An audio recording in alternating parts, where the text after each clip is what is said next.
I'm so excited for you guys to listen to this episode. For those of you that don't know who James Lindsay is, which at this point it's probably very few of you, allow me to give you a little bit of an intro. James is a renowned scholar in all things Marxism and critical theory. He's the founder of New Discourses. He's written several books relating to Marxism and critical theory, from Cynical Theories with Helen Pluckros, to Race Marxism, to The Queering of the American Child with Logan Lansing, to the Marxification of Education. He's proven himself time and time again as competent in discussing these ideas.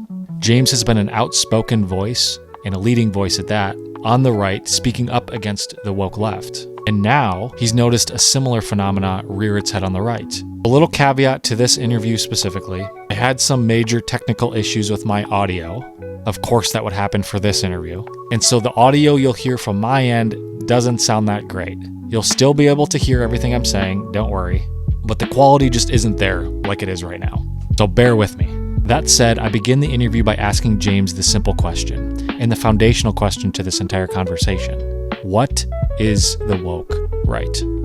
Here's what he has to say. It's woke people that push right-wing values. I don't know why this is the least bit complicated to anybody. In fact, I don't think it's complicated to anybody at this point. I think that the people online are either faking or pretending that it's complicated, or they are actually woke right, refuse to admit it about themselves, or therefore in denial, and therefore try to say things like woke right doesn't mean anything. And so it's confusing. But what we have is, what I've run into is that if I go out in real life and I talk to people, and I've got about 10 friends who have told me the same story, some of whom are, pretty savvy individuals. And it doesn't matter if they're talking to kind of politically engaged people. It doesn't matter if they're talking to absolute normal people. And the phrase woke right comes out of their mouth, and the person says back, what is woke right? And they say, it's people on the right who act exactly like the woke. They're usually doing identity politics. It's usually anti-Jewish. It's pro-white. It's pro-Christian, whatever. But it's blatantly identity politics the way the woke did it, period. The end. Everybody gets it. Oh, I've seen those people. Yeah, so right. Everybody understands this. I mean, we can talk as deep as we want. Woke means having critical consciousness. I've done like a million things explaining. When they say, James has changed the definition to sneak this in and says woke means critical consciousness. Like, dude, go back to 2019 the funny 2017 part is when I was saying that about the left. Yeah, the funny part is going back to a lot of your work that you've done, back in 2020 and, during the George Floyd era, talking about BLM, you're saying the exact same thing. It's literally the same thing. Yep. I have changed nothing except that I'm saying it also applies to some people who are on the political right, not just people who are on the political left. At no point did I go around running straw men like woke just means being like an angry lesbian feminist or something like that, or a BLM person or Antifa. I mean, people like Tucker Carlson have said that, and they've tried to summarize, and I just kind of put my hand on my face. It's like, that's not like, that's back before kind of Tucker became this character of suspicion, and he would give these oversimplified, highly particular definitions of woke, and it's just like, nope. So let me just give you an example here, right? So I made an encyclopedia of woke terminology on my website I called Translations from the Wokish. I wrote the first 75 entries in 2019 before the website launched in early 2020. I've included revision dates for the most recent time that I changed any of these essays or these explanations, right? So here I have open the entry for woke/wokeness.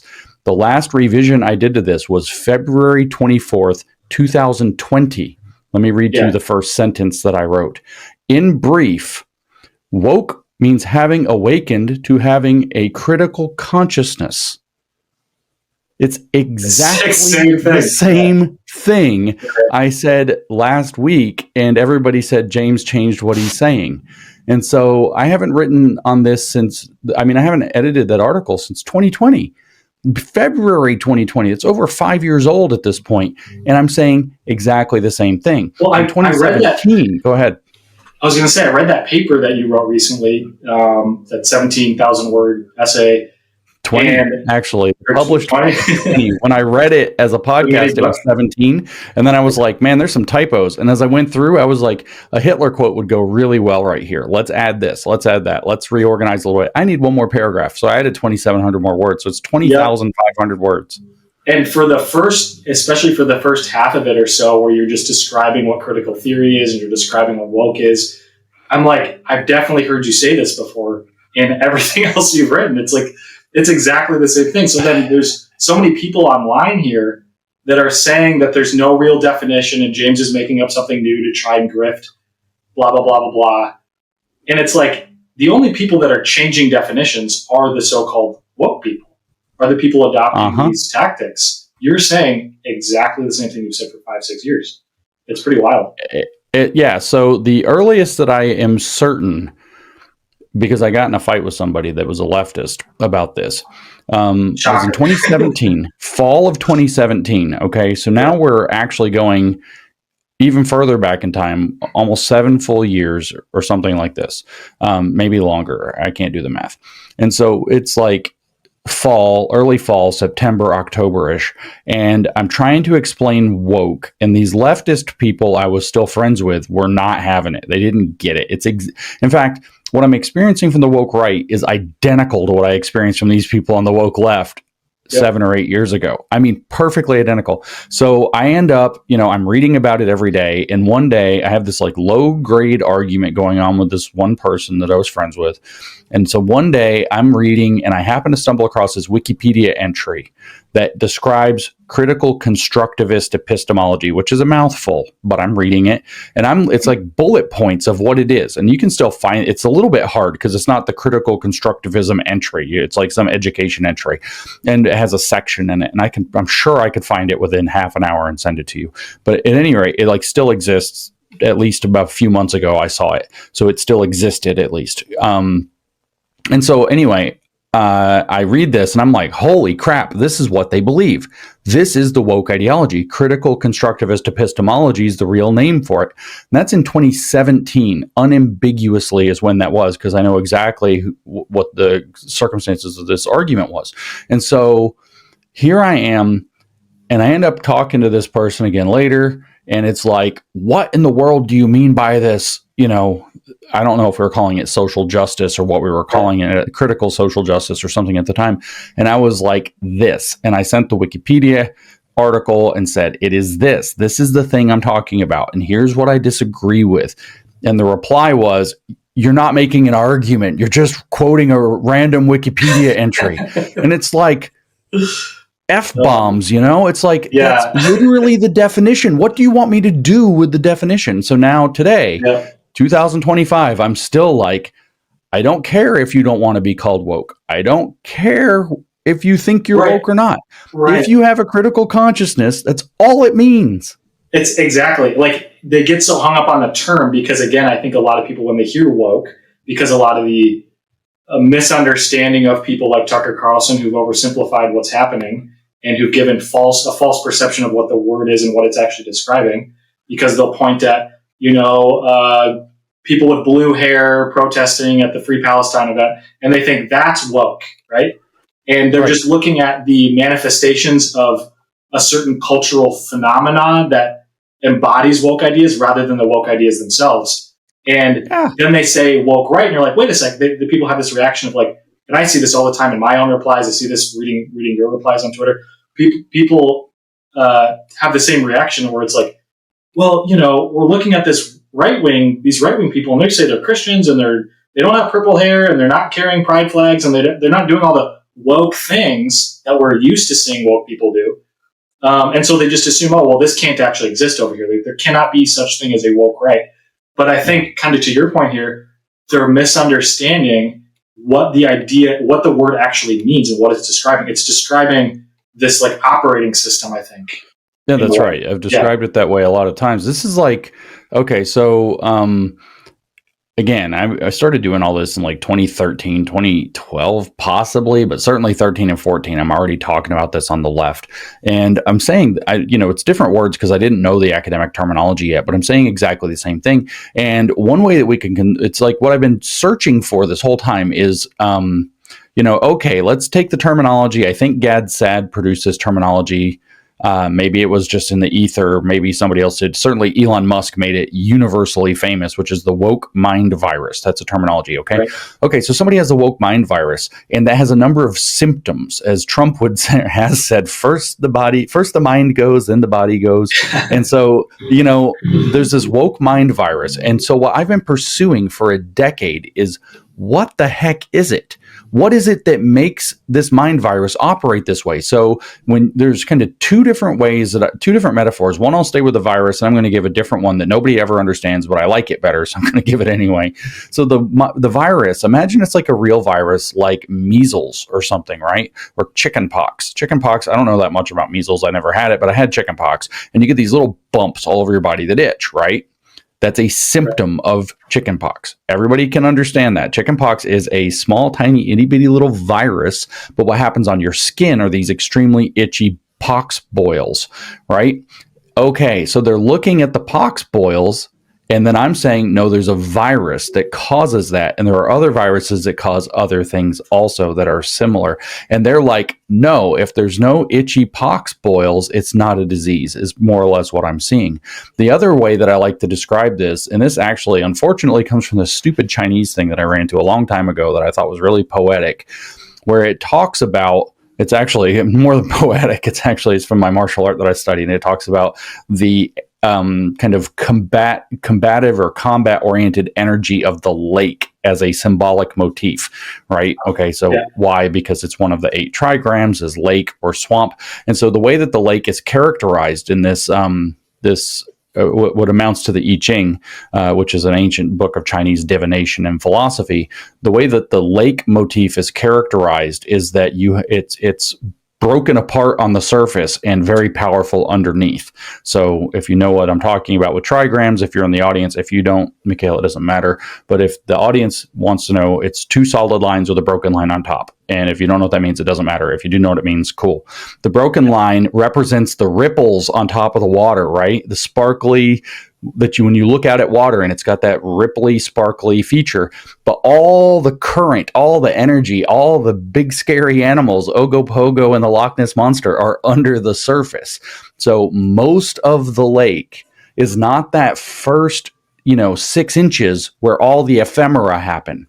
So when we look at wokeness and we say it's BLM rioting, pro-Palestine, LGBTQ lesbians, or whatever it is that Tucker Carlson puts out. I think he says LGBTQ race communists is the definition that he would always give. I think that's it. What you're looking at is the ephemera. You're looking at the symptoms. You're looking at the outward expression. But when you say, why are these people acting this way? What you come back to, all you have to do is read their literature, which they publish like they have, some kind of a tick and can't stop writing it.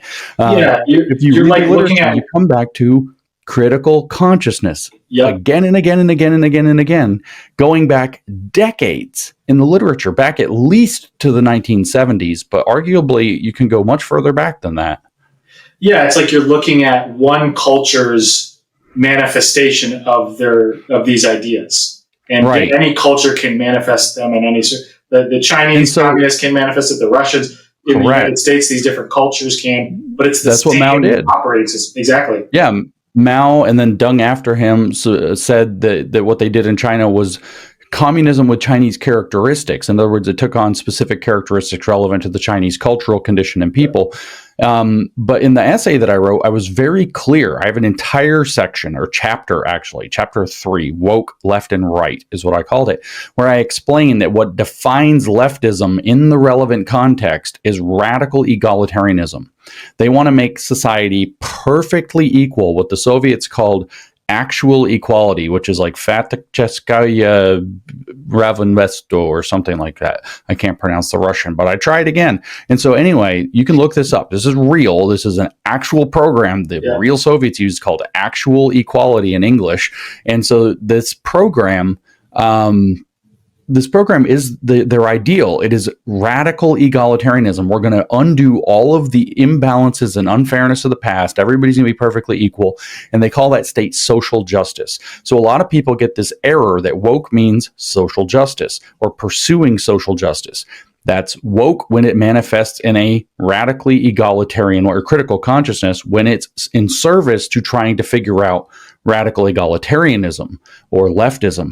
So leftism, not just China or the United States or Europe or Germany, leftism is its own culture, which is radically egalitarian in its orientation. It wants radical equality, artificial, perfect, radical equality. And so it's going to obsess about inequalities or inequities. It's going to talk about racial disparities, sexual disparities, economic disparities, and so on. The right does not give a flying crap about inequality in that way. They're not radically egalitarian. Culture on the right, however, is obsessed with its cultural inheritance as a people. And I've written a long essay recently about that the personality trait, the personality identity of conservatives is a received identity, who you are as a person in your clan, in your family, in your faith, in your nation, in your community, and so on. And so you have a completely different motif, usually involving religious nationalism, but not always. It can be very genetic based, in other words, race based, like we see with Hitler. It can be esoteric in terms of how it approaches it. There's a lot of ways, but it's about having an inheritance you deserve through a hierarchy that was natural and legitimate that has been disturbed by too much tolerance. So it's a completely different thing that it does. It is not pursuing social justice. It is pursuing a rigid hierarchy that doles out the just rewards to the people who are supposed to get them. This is, for example, when Franco ruled Spain, he's like fascism light, right? He's not as fascist as Mussolini or Hitler. He's like the fascist light. When one of the kind of mottos that Franco's inner circle had was Spain is for us, right? And so the idea was, and it not just the idea, in practice, if Franco or his inner circle or one of his designated people showed up, let's say you owned a jewelry store. Franco's wife loved pearls. She loved gorgeous pearls set in silver. So if you were a jeweler in Spain and you had a gorgeous set, thousands and thousands and thousands of, pesos or whatever, and very expensive, nice piece, and it had pearl set in silver, and one of Franco's representatives appeared, they would take it, they would not pay you, and if you said that they should pay you, you might get shot. That was the way that it worked. Spain is for us. And so you have this totally different mentality. These people saw themselves as the saviors of Spain, and therefore at the top of this radical hierarchy that all of Spain is designed to serve. And then the people who are in line with the program get, various levels of just desserts. It's a different structure. Rather than social justice and equality, it's rigid hierarchy of the somehow more deserving over less deserving, as ordered by usually an identity, a cultural, or a religious argument. So I know there's people like, for example, Stephen Wolfe, who've outright said that he's embracing critical theory. He's the author of Case for Christian Nationalism. Guys like Andrew Isker and C.J. Engel and others have kind of said similar things. I said that they embrace Machiavellianism at the least as well, openly, which means that there are no morals in the pursuit of power because realpolitik means that ethics don't matter. That's basically what Machiavellianism means. They play this weird game with Machiavelli and say that he was like this, prototypical thinker of the Republican thinking, and therefore we're all supposed to like default to him, but because of his emphasis on realpolitik. But no, the guy was like, Machiavellianism is not a good word, right? That's not a word you associate with good guys. It's not a positive thing when people use it. Unless you're these guys, then you think it's a good thing.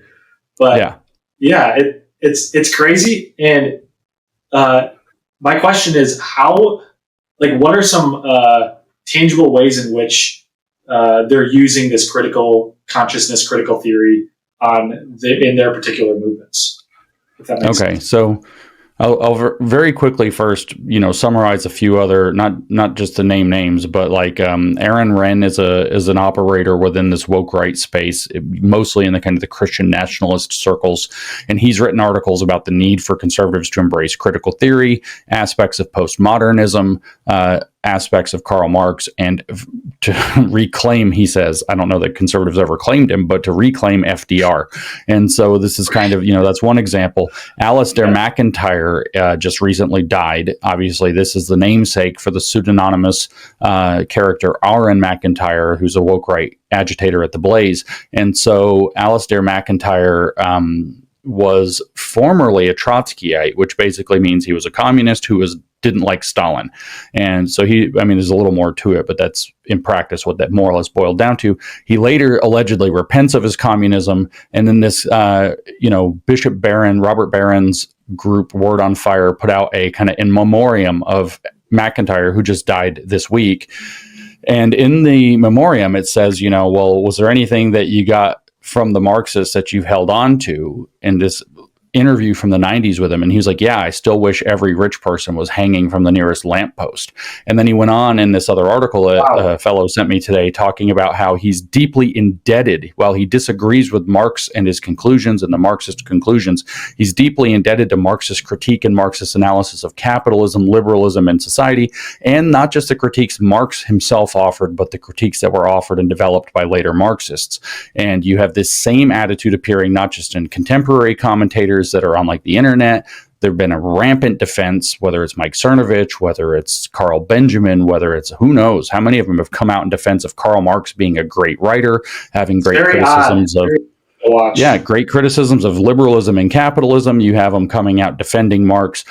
You have Chris Rufo coming out. He's relatively classically liberal as far as the kind of spectrum of woke right goes, but he's out defending Antonio Gramsci and his counter-hegemonic cultural Marxist model as a model for conservatives to embrace. There's a lot of weird stuff going on, and we can talk about other people like whether it's Patrick Deneen, who said that we can pick up the tools of Marxism and that the analysis of liberalism and capitalism are very good. He's a serious philosopher on their side at Notre Dame. We could talk about the same kind of stuff coming from characters like Gladden Papin or Paul Gottfried, who's argued openly that there can be no such thing as a woke right and that I'm completely mistaken. We can just go down the list of these people embracing it. So it's not just a weird, couple of weirdos doing this. It is a mainstream in the woke right, from the philosophical to the activist to the commentator. It's everywhere. So that said, what kind of things are they doing with the critical consciousness? Let's talk about critical consciousness first. What is it? Critical theory.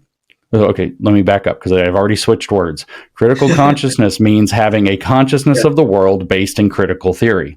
Okay, so now I can talk about critical theory. Critical theory was developed at the Frankfurt School, which was originally called the Institute for Marxism, but renamed itself the Institute for Social Research, and was directed through the late 1920s through probably, I forget when they changed hands, definitely after the 1940s, by a man named Max Horkheimer. I forgot the internal politics, but he was the director of the institute certainly in 1937 when he published a book called Traditional and Critical Theory, and that's where the critical theory was defined. So Max Horkheimer, Frankfurt School neo-Marxist, develops the critical theory in this long essay that's very turgid and difficult to extract its meaning from. You're welcome to go read it. And then in 1969, he gives an interview, and he's explaining, it's in German, but it's got subtitles. He's explaining why he developed the critical theory in this 1969 interview. And he says, basically, we believed Marx believed that capitalism would immiserate the worker, and what we realize is that it doesn't immiserate the worker. It allows the worker to build a better life. But the problem is there's a culture around capitalism that captures him.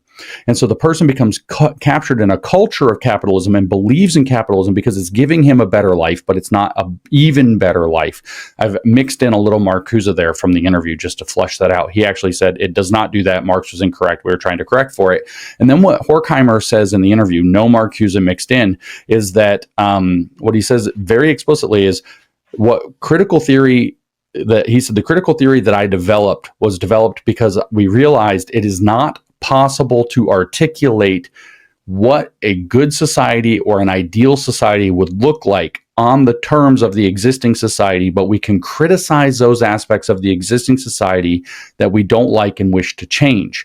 So that means you are standing outside of a system that you perceive as being all pervasive, and you are rendering criticisms of it.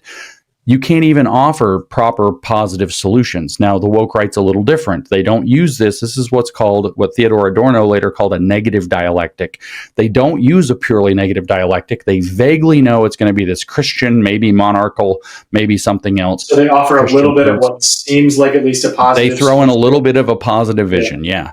But the essence of a critical theory is that you see the world in terms of a power structure that prevents people from being able to think of a different alternative, and your primary mode is to criticize that existing structure for not being good enough. So, for example, one of the biggest ways that the woke right engages in a critical theory is that they sit aside and they explain that if you look how bad everything's gone in society, how the woke have taken over so much, how they're able to infiltrate and nothing could stop it, and how all these different things, the offshoring of jobs, global trade, blah, blah, blah, all these different things as part of the so-called post-war consensus that have eroded American life since World War II.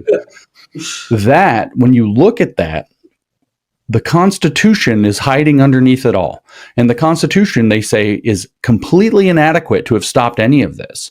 Or the Constitution itself is fatally flawed and therefore prevents it. So you see, or caused what we have. Therefore, what we have is a situation where the Constitution and classical liberalism are the things that are to blame. Therefore, classical liberalism leads to the big enemy, which is communism, inevitably, because the origin point of communism, they're arguing, is in the U.S. Constitution. So somehow collectivism is embedded deeply in the most individualistic government document ever written in the history of the world. It's an amazing leap of logic on their part. But what they're doing is they are looking at the problematics. We'll use leftist language to make it clear. They're looking at the problematics of the current circumstance, and they are blaming the structural elements behind it, the Constitution, must somehow be inadequate. And therefore, what we have to do is think of, as distributist Dave Green said in his debate with Joel Berry from the Babylon Bee, we have to burn it. We have to just burn the Constitution. When he said what we need is radical Christian revivalists to take over the country, primarily younger ones. And when they do, they will see that the Constitution is heretical and they will burn it, allegedly because it was written by atheists, and all of these other problems. He also said, in the same exact breath almost, that the entire country, the reason that Christianity is not mentioned explicitly in the Constitution, here's a neat little contradiction in his argument, right? So the people who wrote the Constitution were atheists, and the reason they never mentioned that the Constitution or that the U.S. The U.S. power structure should require you to be Christian is because they just assumed everybody was Christian. So they assumed everybody was Christian, but they were atheists. And so it's like, you can see that, like, he's just making instrumental arguments to win one sentence at a time to get through a debate, rather than making a coherent argument. But at any rate, that's one example. When they criticize, they look at the problematics of today and say that the structural elements created by either the Constitution or the post-war consensus, which is a little bit vaguely defined, are the cause of all of this stuff. Another example would be Rufo's desire to use a Gramscian counter tactic against the James Burnham described managerial class or managerial elite. So these managerial elites have set up a new bourgeoisie, in essence. That's actually James Burnham's argument from the Managerial Revolution, which I think he wrote in like the 40s. It's not new. It's not like a book that came out last year. Many decades ago. And so you've got this new bourgeoisie. Now, Burnham also was a lapsed communist who decided that communism doesn't work. And so he reconstitutes the bourgeois half of communist social theory, which is a conflict of stratified classes. He reconstitutes it, locates the bourgeois class having been displaced and replaced by a new class, upper class or power class, or oppressor class, which is called the managerial elite or the managerial class.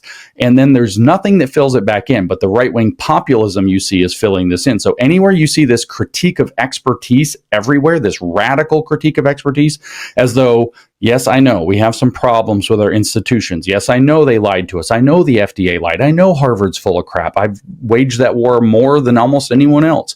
I'm fully aware of this institutional rot, but I also know that 90% at least of the engineering degrees granted in this country are still solid, and therefore we have way less of a credentialist problem than we imagine, and we actually live our lives like, do you board planes? You still think the FAA is checking who gets to be an air traffic controller. You still believe it. Okay, so we're much less rotted out than we pretend, but they criticize this very idea, like when Douglas Murray and Dave Smith debated on Joe Rogan, the very idea that Douglas Murray had gone to Israel to do due diligence and see the circumstances on the ground was taken as proof of his contamination of his view, that he was brainwashed by the Israelis to have the wrong view of the war and therefore had a less reliable view rather than a more reliable view. That is a critical theory of the view of expertise and of the managerial class that they wish to displace. But if you listen to Rufo, they don't want to displace it.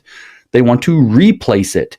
They don't want to get rid of a corrupt elite. They want to become the new elite and pretend they're not corrupt. And so this is a completely different approach to what the, say, normal, whether it's classical liberal on the one hand or traditional conservative on the other. Both of us shake hands and say, the corruption's a problem. Let's get rid of the corruption and figure out how to restore trust in our institutions. And these guys are like, nope, we're going to put on the ring, we're going to use the ring, and we're going to take over Minas Tirith ourselves. And so that's, Barad-dûr, I guess, but that's literally what the difference is. So these are a couple like big examples. The other smaller examples, whether it's from their kind of race science where they, try to basically accuse all other races of being illegitimately unintelligent or ill-disposed to civic behavior, impulse control, or whatever other things they bring up. That's a critical theory there. Critical theory of government from a lot of these libertarians who are not woke right. Race IQ. That's exactly. You can't have any ground to speak because you're not a Christian, as if you can't understand general revelation because you haven't been imbued with the magic spirit. These are all examples, and we could just go on and on and on of how what they're doing is a critical theory. Israel controls everything. There's a secret, shadowy puppet elite who's controlling even the things they're not controlling. In fact, there are actually shadowy puppeting elites who are pulling the strings on both right and left to create extremism that they can set against each other. That's the irony of it, isn't it? But they're not the elites that they're pointing at. They're pointing at a bunch of scapegoat classes rather than pointing at the actual problem, which is like UN, World Economic Forum, CCP. I get that we've been talking about it for 5 or 6 years, so it's boring now to talk about UN, World Economic Forum, CCP, Council for Inclusive Capitalism. Don't say it. The Vatican did say it. Whoops. And that there are lots of corrupt problems happening in these mega large power centers. And not all Catholics, but yes, Vatican. I'm sorry. But it gets more clicks to just say the Jews. Just leave it that's right. And or these wild or liberals or shit libs or neocons. And in fact, neocons is a very important one, right? Why? Because that's, for good and for ill, the old guard of conservatives that they're trying to displace. Their primary project is to displace the existing conservative movement and replace it with not something truly better, but themselves. And so you have a critical theory of how conservative politics operates that has a scapegoat class called neocons, and it's not a legitimate accusation. It's not like they're literally talking about Ronald Reagan or that they're nailing it down to the Bushes or even Buckley or something like that they're trying to identify what neoconservatism. Sometimes they mention these things, but what they usually are doing is anybody who disagrees with them but identifies as a conservative is a neocon. So neocon just became a bad word to shut people up because you have the wrong philosophy, particularly related perhaps to the peace through strength model that Reagan, of course, put forth very strongly, and that Trump has actually been pretty good about using, especially in his first term. He's been was extremely good about that. And we had no new wars during his entire presidency because of peace through strength. Well, they want non-interventionism and more in line with the Pat Buchanan paleo-conservative view, as opposed to, no, we're going to go intervene when intervention is justified and necessary for either the right thing to do in the world, or for the need to create peace through strength. Now, here's the critical theory. But a whole bunch of that was the CIA doing forward and adventurism in order to get money and topple governments they didn't like to set up crooked business deals. Boys, that's a critical theory. It can be partly true and still be a critical theory. The critical theories take elements of truth and then spin off into a critical direction, a critical conspiracy theory that they use to undermine trust and belief in the existing system as it's supposed to be. And kind of what you pointed out too, they offer no real positive solutions. And maybe that's at some level, the Christian nationalists at least they'll pose like they'll say vague things like we're going to restore Christian order, or we're going to restore. Yeah, but that's vague, right? That's but it never vague. So it's not a real solution. Exactly. And this is what wokes do, by the way. In general, the solution they actually offer is when you give us the power, we're going to create the system that makes it work. Trust us. It's identical to when the Democrats put out a 2,000-page bill and say, we'll tell you what's in the bill after you vote for it. Yep. It's crazy. Or they'll present things like I've heard some of these Christian nationalists present ideas of what they want to do under their Christian nationalism. And the concepts are so unrealistic that not even in their best case scenario it would ever happen, which just tells me they're just trying to posture as if, similar to how the woke left operates with their utopian ideals that they'll present to people to get people hooked to it, that are usually, in situations in their own life that aren't great, and they're full of resentment and bitterness, and they latch onto these idealistic utopian ideals. And they're doing the same thing, in other words, at least from what I can tell. It's give us power and we'll fix it. That's always the solution, right? So here's how we can know that. Give us power and that's right. All your problems will be solved. Yeah, and we'll punish your enemies for you. Throw away some of your freedom so that we can punish enemies, and we'll punish your enemies for you. So here's how you can know that with the case of the Christian nationalists, right? So like I just said, it's extremely vague. So here's their critical theory. America's not Christian enough, and that's why everything went wrong. And so what they can do is point. They can say, look at the queer theory on the Pride Parade. That is degeneracy, and this would never have happened if America was more Christian. Or look at these uppity women voting or whatever, and this would never have happened if this was a Christian nation. Or we can go down the list of all of the degeneracies and failures, but if this was a more Christian nation, or the Constitution would have kept working if we were truly a Christian nation, but we made it something secular and awful. This is a critical theory. They're just criticizing the world for not living up to the ideal that they've imagined, but they're not offering a solution beyond something very vague. Let's be more Christian. And then you think, but that is a solution, right? At least it's something, and you get excited. A lot of Christians get excited. We're going to be more Christian. We're going to have more civic engagement. This is going to be fantastic. More Christians in government. We're going to get righteousness. We're going to have a revival. We're going to bring the fire of Christ back to the country. All great visions. Fine. Well, as far as they go. Theocracy, not so good. But fine, right? But then you start asking them some questions, right? And this is how you know that it's a critical theory with a vague, give us all the power to instantiate this Christian order and everything's going to get better. So you say, okay, which denominations are going to be acceptable and which ones are not? Yep. And they might say, well, as long as you're Christian. So many times on Twitter with people. You'll never get them to tell you which denominations. Never. No. And then you can ask them more pointed questions. Well, okay, do Mormons count? I know that the LDS, they don't like to be called Mormons. Do the LDS count? And they will go like in circles not to answer that question. Well, what about Jews? Do they count? Again, they just spin in circles like a frightened dog not to answer that question. And then you ask the hardest question for them of all. What are you going to do? The country right now, as it is filled with tens of millions of people, maybe 100 million people, maybe more than 100 million people who are not Christian. Yeah. And some of them are going to say no to whatever set of denominations you think are legitimate. Especially if there's a gun pointed at them and saying, hey, you better do this. Yeah. Yeah. So let's say that it's, they create the master list of acceptable Christian denominations, and it has Catholic and it has Presbyterian and it has Baptist and it has this and that and the other thing on there. But, there's some line they have to draw somewhere.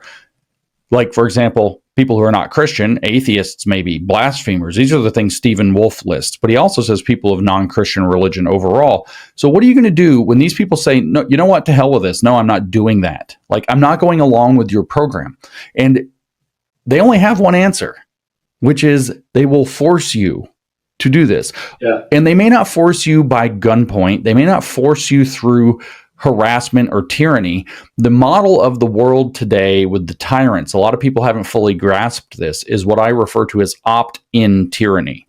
So opt-in tyranny works this way. Your life becomes a lot easier when you opt into some tyrannical thing, and it's much harder when you don't. So there was recently, Chris Ann Hall just did an expose that came out the other day, and I saw it, where she's talking about how if you sign up for TSA PreCheck or Global Entry, which is a service that the FAA offers you, or the Department of Homeland Security offers you, if you sign up for that, then you can go through the short line. It's faster. You don't have to take off your shoes. You don't have to take off your belt. You don't have to go through the body scanner. You do just a regular metal detector. You get all these perks. And on Global Entry, when you coming back into the country, super easy. But what she revealed is deep down in the fine print is somehow when you do this, you sign away to both the Department of Homeland Security and the FBI a ton of your rights against being illegally surveilled and watched and having your data taken from you and all of these things. Okay, this is what I'm talking about with opt-in tyranny, right? At no point do you have to sign. Nobody said you have to sign up for TSA PreCheck or Global Entry. But if you travel any significant amount, your life gets way easier. Ask me how I know. Your life gets way easier if you sign up for those things. So what you've done is you've opted into a restriction of your rights because it's easier. Now, when you have a social credit system, this goes on steroids. Nobody's forcing you to keep a good social credit score. You just can't buy groceries if you don't have it. It's like COVID, I think, is exactly. A good example of that. Yeah. It's all, yeah, right. Everything's going to be fine when you get your vaccine, but before you get your vaccine, you can't. You have to opt in to your own tyranny.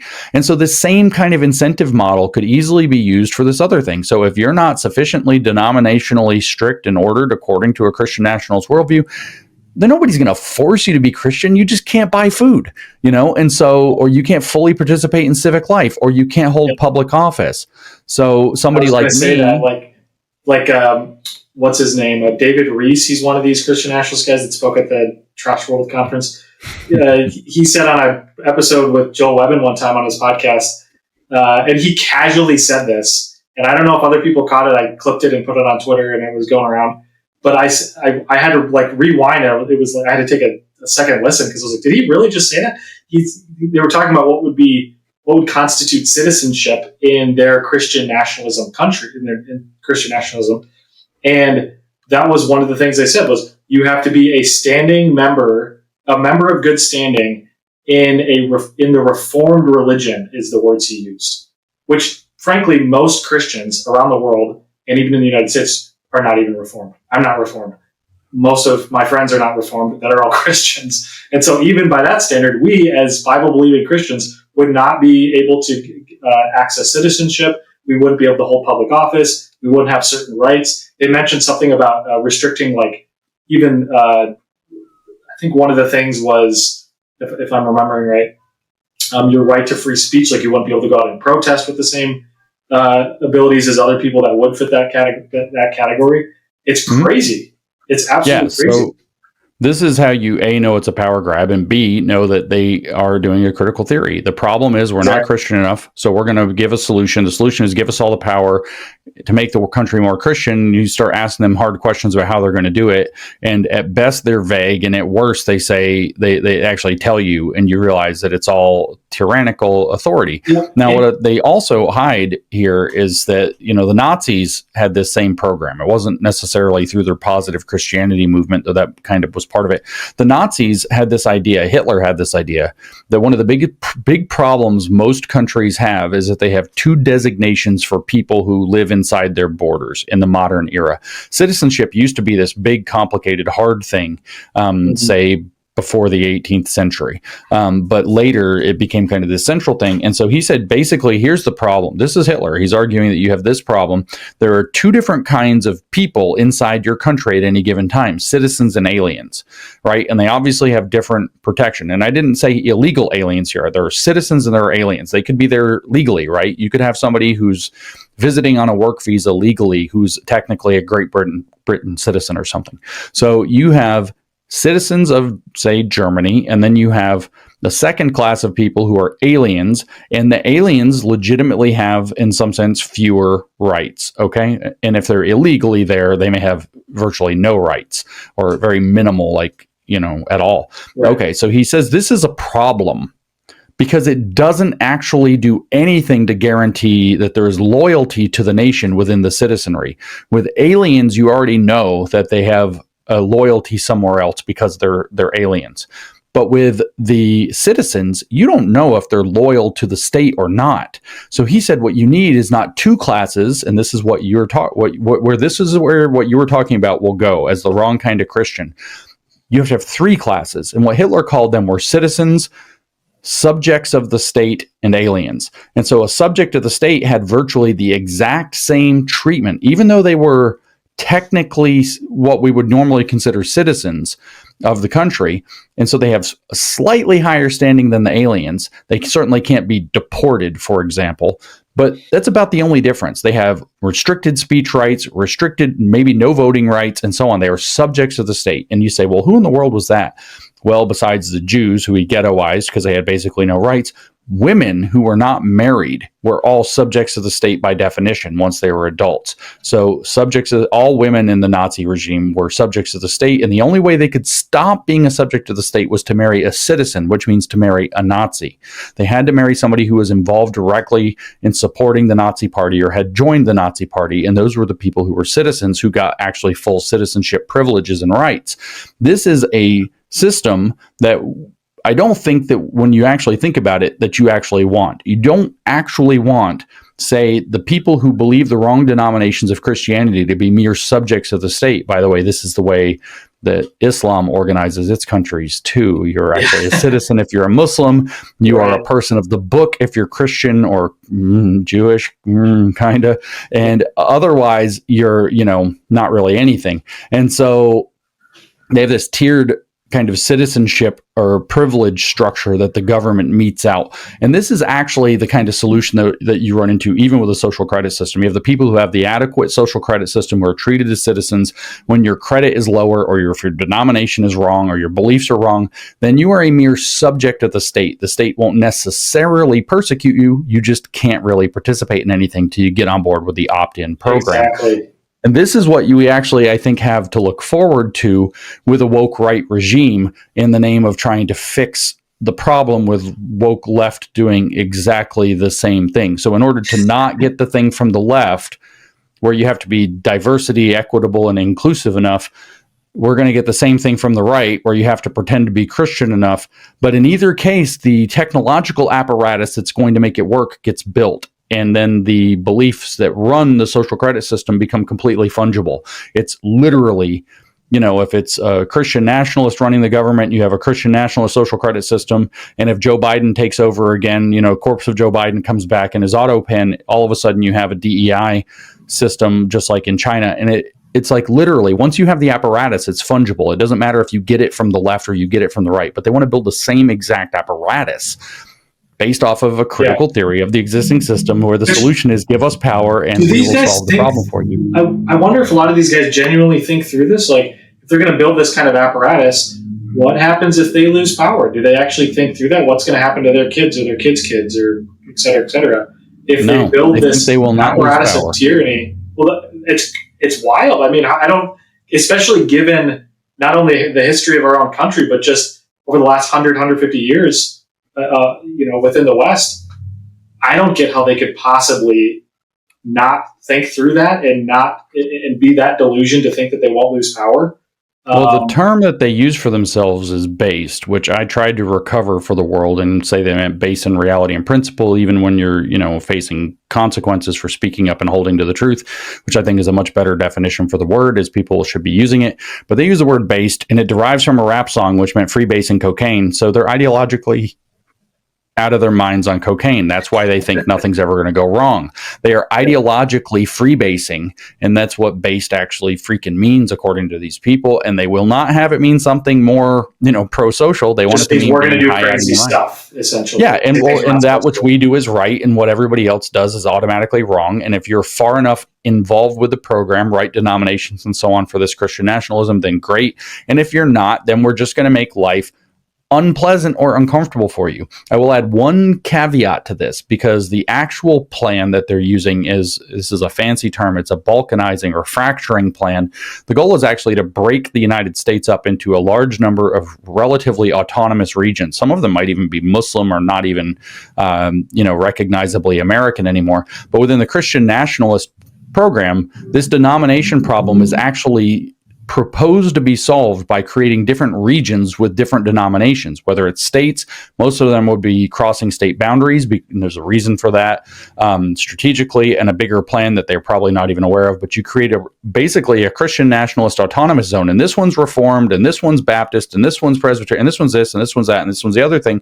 And so if you happen to be the wrong kind of Christian here, that's fine. Just go move to Northern Arizona where your kind of Christians are, and we're going to get all the people of the same belief systems all in the same places. Now, just to add the point, since I brought it up, the reason that's really worked out really well in history. It never works. And what that actually does practically is it creates the same conditions that were in Spain before the Spanish Civil War, and that creates the same conditions therefore outside, where like the UN CCP looks like is the Stalin character. So you have this communist entity interested in taking over the fractured set of autonomous communities that can't independently defend themselves. So you end up having a big dictator come in to reunify the country. So break it apart to put it together, like diversity to get unity, like on the woke.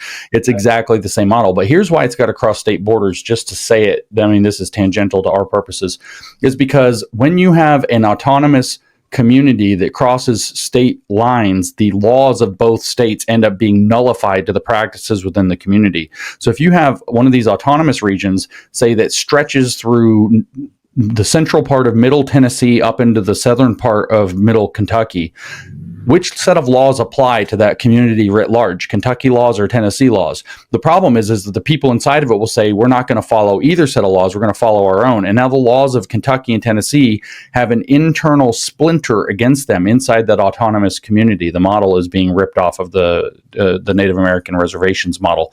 And so these are all going to be designed to cross borders. There's a whole plan for Europe to do this as well. And I'm trying to remember what it's called. It has a name, but this strategy, regionalism, the regionalizing or regionalism strategy is designed to nullify existing national laws to create these autonomous communities that then can be refactored and reorganized. And the big global thing is eventually going to take it all over. So these guys are unwittingly playing into the hand of this. And I have a feeling that a lot of them are doing it unwittingly. Break apart the puzzles. Lots of money came behind it. Yeah. And suggested to do it. Right. So it's this like break apart the puzzle so they can put it back together how they want, which is them being on the top, essentially. And if you look at the Fabian window, that's the whole point. The idea of the Fabian Society, they have this stained glass window. It's in the George Bernard Shaw Library at the London School of Economics in London. I've snuck in and got into the room at one point. I've seen the window with my own eyes. It exists. And so it shows George Bernard Shaw and probably Sidney Webb banging on the earth. The earth is sitting on an anvil, heated red hot in a forge, and they're banging on the earth with hammers to reshape it. And it says at the top, remold it nearer thine heart's desire. Okay, so they're going to remold the world and nearer to what they want it to be, right? So they're going to remake the world according to their vision. That's woke. Okay, so that line at the top of the window comes from a poem from a, don't say this, Zoroastrian poet from the 14th century called something like Omar Khaled or something like this. And the poem actually refers to break it to pieces and then remold it. It's like break it to pieces and heat it up and then remold it nearer thine heart's desire is how, I don't know exactly how the poem goes. And so breaking it to pieces and making it hot with conflict and tension, dialectical conflict and tension, is the strategy, making everybody hate each other and fracturing everything into little bits so that they can hammer it back together into a totally new model. So I don't know if the woke right guys tend to know that they're participating in the giant globalist plot to destroy the world, but they're participating in the giant globalist plot to destroy the world. Right. I think this is a great place to ask this question. How is this affecting the Republican, conservative, MAGA, whatever you want to call it, movement? Is this by design attempting to fracture MAGA within to engage in these tactics and to accomplish this goal? So I think that the answer to that is yes. And one of the things it's doing is to realize that MAGA is not like a tightly defined political object, right? There's no like MAGA pledge. You don't have to go sign up for anything. Like you actually have to register to be a Republican, for example, right? You do not have to register to be MAGA. When I say MAGA, I guess I mean like... No, this is important though. I want to stick with this. Oh yeah. Go. So it's diffuse, right? There are a lot of people who are like Democrats who are like, crap, the Democratic Party's been screwing our lives up. Let's go ahead and make America great again. Because it's like a spirit, right? It's spirit of making America great again. Right. Those people are already leaving in droves. So that's one of the purposes of the woke right. Those people are like, well, held my nose, voted for Trump, shouldn't have done it. And how do I know? Because I hear from them, because I've stood up against the woke right. So I hear from these people all the time. I regret my vote. I wish I didn't. I held it together till Matt Walsh came out and supported racism. It doesn't matter, by the way. Yeah. Matt Walsh did not technically support racism, and he's clarified his thinking, and he did it in his normal Matt Walsh way.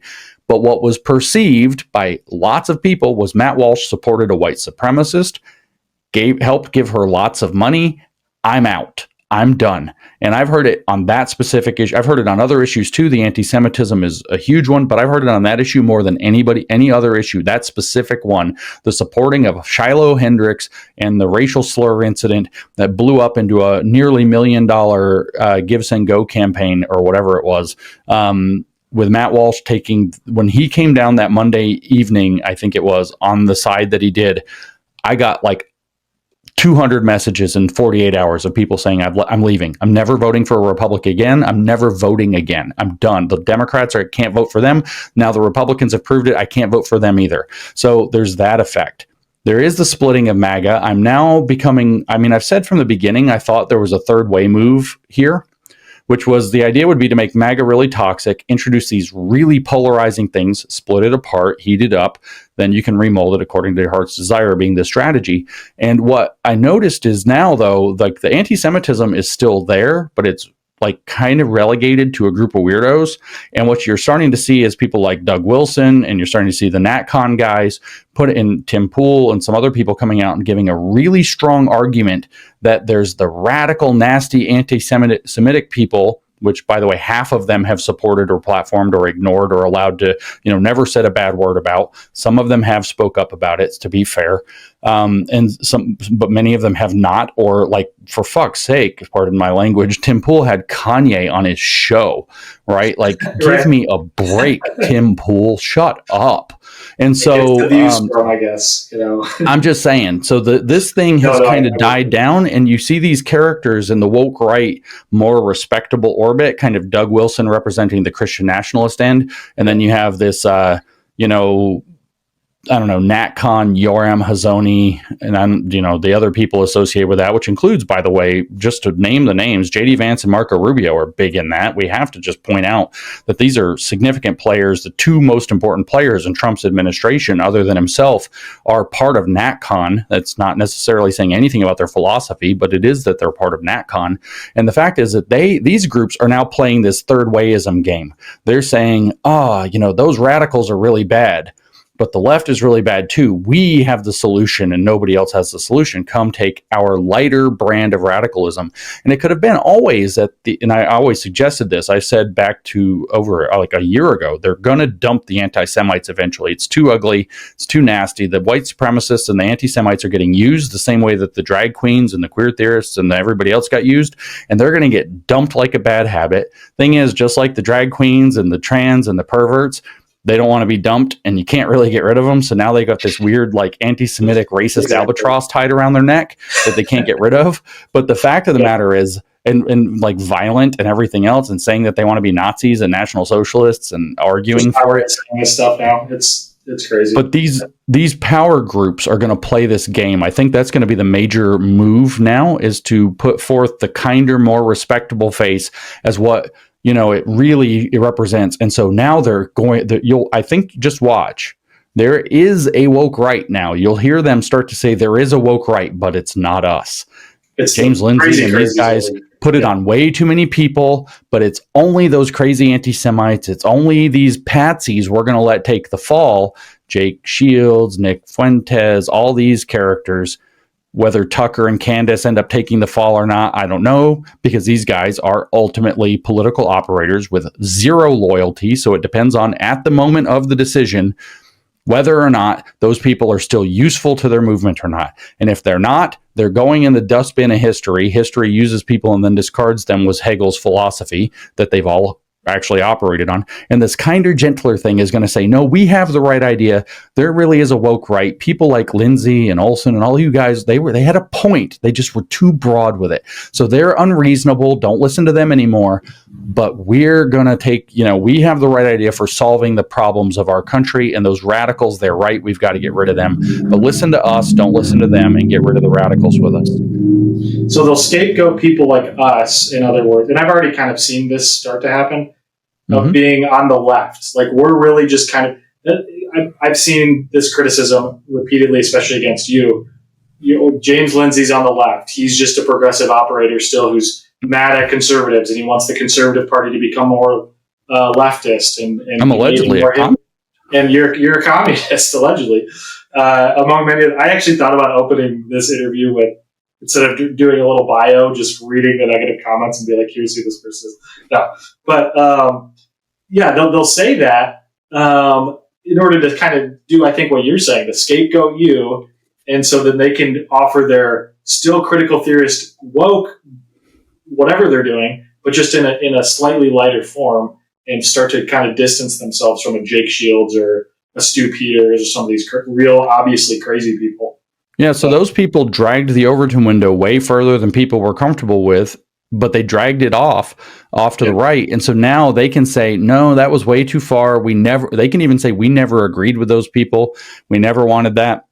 I feel like Tucker's woke right maybe even is a decent term for them, but let's pull it back. And so what happens is the whole Overton window moves off to the right a little bit and puts them dead in the center. So they displace to the left the people who are speaking actually traditional conservative and American values in favor of their critical theory view. And people say, James, it's not fair to call national conservatism or NatCon woke, is it? And like, I don't know. Why don't you just go read or listen to its founder, Yoram Hazony, who is explaining that this thing out there, he calls it woke neo-Marxism. That is the phrase he uses. The woke neo-Marxists are unstoppable unless we all make a broad coalition and bind it in something that results in having both nationalism and a keen and strong sense of identity, and that we have solidarity across differences, whether it's libertarians or traditional conservatives or these identitarian groups, that's the only way to stop it. And so what we have to do is we have to admit the weaknesses in the existing system, whether that's the Constitution or whatever, so that we can open up the gates to allow what Yoram actually argues is that various regions, or possibly states in the United States, should be able to be religiously defined states or territories, and therefore Christian states, not Christian nation. And that the United States overall should actually consider, I mean, it doesn't have to jettison the First Amendment, but that it should consider an increased emphasis on this kind of Christian identity, both in politics and civic life, but B, also should drop the requirement that kind of finalized, it crept in from before the Constitution was actually ratified, but it finalized at the end of the 19th century that the states would not be actually entities with a state religion. I'm in Tennessee, and Tennessee has prohibited from day one in 1796 when it was incorporated or constituted that its constitution forbids a state religion. Vermont was ahead of the curve on this back in the the late 1700s. There was a big rush of it in Massachusetts, in particular, in the 1830s. There was a lot of it during the Civil War years, getting rid of state religions. But the final nails in the coffin were like in the 1880s or 90s, really late 1870s or 90s or somewhere in that range. And Yoram's like, no, let's roll back the clock on that. It's not like we got rid of it maybe we got rid of it for a reason, right? Like, maybe there were things not working, like individual liberties were being violated, interstate commerce was challenging, or whatever it happens to be. But Yoram's like, no, we're going to change all this. He also wants to override the idea of a free enterprise-based economy, or freedom of your inalienable right to property has to be able to be alienated. And the reason he wants to do it is because that the capitalism has to be designed to serve the nation. And that actually, it can be a very light form or a very heavy form. That actually still remains the doctrine of economic fascism, that the point of the economy is to serve the nation. Whereas classical liberals and traditional conservatives do not believe that the point of the economy is to serve anything. It is an emergent property on individuals interacting in production and transaction. And so it's not meant to, it doesn't have a teleological purpose of serving any particular group, individual, entity, or the whole thing at all. And so he's like, nope. But their definition of nation remains as a particular people with a particular set of values. And so this is falling into that woke identitarian mindset, and it's demanding solidarity out of expedience, political expedience. In other words, give us the power, let us lead you. We're the most advanced vanguard of the theory of how we're going to reorganize, and we're going to create a conservative nationalism.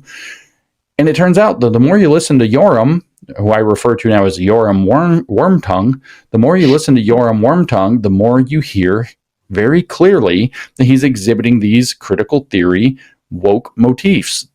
And it's just for conservative values. You can read it in his books, you can read it in his essays, and you can see it in his videos. They just kind of make it palatable to whatever audience they're talking to. And again, this is something I've definitely noticed with the Christian Nationalist brand, which is probably the one that I personally interacted with the most. It's just wild watching these same ideas creep up in these circles that once were popular and gained an audience for speaking out against these ideas. People like Joel Webben, for example, or Eric Kahn, or A.D. Robles, or whoever it might be. They literally built their entire audience originally by speaking out against woke leftism, against wokeism on the left, critical race theory, the BLM stuff, the COVID tyranny, whatever it might be, speaking in favor, at least allegedly, of the ideas of liberty and freedom and constitutional rights. And now they've just seemingly taken all that and put it in a paper shredder because it's not actually serving whatever agenda they're after now. And I think it's kind of what we're saying here, how this is, at least the goal of it is at least to somewhat splinter the conservative or MAGA movement at large. This is exactly what's happening within Christian institutions, Christian churches. And so my follow-up question with this is, there's a lot of Christians that are looking at this, wondering what's going on. They're saying, we just dealt with all this crap on the left, and it was exhausting. We lost friends over it. We lost our church over it. We lost our favorite conference speakers and authors over it. We're tired of this. Now this is happening over here. Okay, what do we do now? Yeah, well, same thing. Second verse, the same as the first, is the old saying, right? That's what you do. The fact is, yeah, it's exhausting. Yeah, actually, I'm infuriated that we finally got to the point. Like, I try to have my spiritual battles and keep my emotions like on the level, try to stay calm and level-headed. I don't get that pissed off at people calling me names or lying about me or smearing me. Like, at first it was like hurtful, and I kind of figured it out, and I have a pretty good like emotional regulatory system happening here. But where I will fly off the handle if I think about it too long is when I start to realize how close we were to being able to actually make a difference against the left. And then these retards showed up, and we have to fight this again instead. And we can't actually fight the left because we're getting battered from our right every single day if we try to do anything. And the left kind of falls into this weird limbo where it's like, they're literally not even attacking me right now. They're just installing stuff in institutions that personally I can't do anything about anyway, except maybe raise some awareness. But the more awareness I raise of it, the more the radicals play that game to recruit. And so it's like this weird situation that it's just really, really pernicious and awful. So what you have to do is, I mean, the Bible tells you what you have to do. The way is narrow, right? You have to take the narrow path. The narrow path is the path of truth.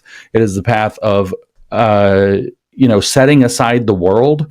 these movements, woke left and right, have offered people tremendous amounts of status and opportunity and money and payoffs and all different kinds of things. Getting to go right now, you get to be, if you rise up high enough, you're in the inner circle, you're going to the White House, you're hanging out at all the cool DC bars with all the coolest people, you're going on all the shows, you get all the conference invites, the big speaking, you're the celebrity. All that is there for you. At like Matthew chapter 4 with you get money from Satan's arm around Jesus saying the whole world down there that you can see could be yours. Exactly. Just be woke with us. And then it's like, Jesus said what to that temptation, that third temptation of Satan in the wilderness? He said, my kingdom is not of this world. And so if you can't keep your mind on that and realize that your kingdom is of the truth and that you have to stand before that, whether that thing is God on Judgment Day, if you're a Christian, you believe that. If you are maybe not so Christian, such as myself, you might think that it's merely your conscience, the people I care about most in my life, like my wife and my family, looking at me and thinking you sold out is an unbearable thought to me. And if you don't have like the courage to marry a woman, by the way, young men out there who will hold you to that account, like, I feel for you. If you marry some gold digger who tells you to sell out for the money, like, you get the life you deserve. Right. But I digress. So this is, I think, what people have to do. The way is narrow. You have to tell the truth. You have to do what's right. You have to eat the consequences. You have to support the people who are doing what's right. We know that radicalism is the wrong way. We know that what we're seeing is not representative, if it's in the Christian national world, of a healthy and robust Christianity. How do you know? They never preach the gospel. Never, ever. They lie all the time. It's shocking. You never see them doing the Great Commission. They're going to make the state make you pretend to be Christian instead of going out and converting hearts. Like, come on. And they even make fun of the Christians who think that the point is to go convert hearts. Why would you do that when you could just use state power? The gospel's not good enough. You would literally hear them saying essentially that the gospel you see the same thing, that the Constitution's poison. No, it's not. It's like, these guys are, it's like, I use the metaphor of, the red pill and the black pill. I don't know if everybody understands these. I think everybody does at this point, but the red pill is what you take to wake up to reality. And then if you take a handful of red pills, that's called becoming a conspiracy theorist. Like, you derange yourself. And some pills are black, which means that you believe there's no way out. It's just all despair. The Constitution is poison. The gospel's not enough, that kind of thing.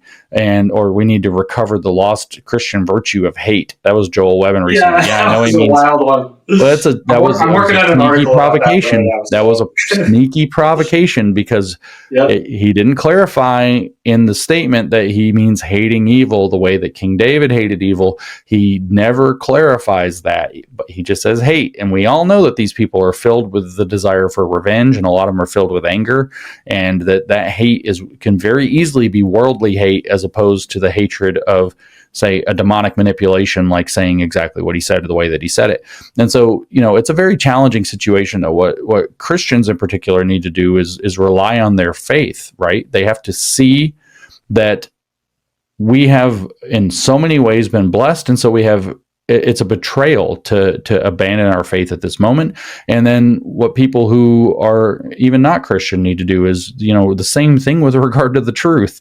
I feel exactly the same way about the truth that Christians feel about God and Jesus. I literally quite clearly understand both. And this is how I feel about it. You have to be willing to love and commit to the truth, take the consequences, stand up for people who aren't, walk the narrow way.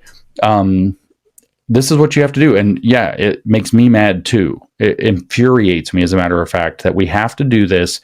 But what I want to tell people is, again, remember there's a bigger picture here. Whether you look at the world wars, World War I and World War II, whether you look at any of these things, you very frequently find that there are bad actors at the highest level of bad actorhood who are funding both sides in order to create a fight that advances their own interests.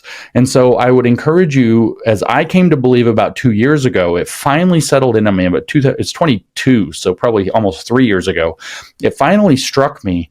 I was like, this Christian nationalism, which we weren't calling woke right yet, this move is the next move. It's not a reaction. There's nothing about this. It's organic. There are people who have these feelings, and boatloads of money and opportunity have been poured in from the outside. Take, for example, all of this anti-Semitism and the pro-Nazi stuff. We almost know at this point that most of it is actually coming from bots and from troll farms and foreign influence campaigns. We have very strong reasons to believe that Qatar is very strongly involved in almost all of it. Pakistan has been caught out doing it. Russia has been caught out doing it. We know the CCP has incentives to do it and the means to do it. So we know that a lot of that is coming from completely disingenuous actors who have some purpose in having made this the biggest thing for the last 8 to 9 months, who are not even Americans, and it's certainly not organic. Of course, the Democrats would have plans, and we could just go down the whole like conspiratorial list. But I realized in 22 that it's not something that could happen. It is the next orchestrated piece of the puzzle. There was COVID, then there was BLM, and now there's going to be the right-wing flip-out reaction the other way. And then we're going to go on to the next phase. It's all fracturing society in different areas of society to I think, kind of do what you mentioned before, destroy the world to remake it. You just did the right motion. You were picturing a hammer, but picture a whip. How do you make a whip work?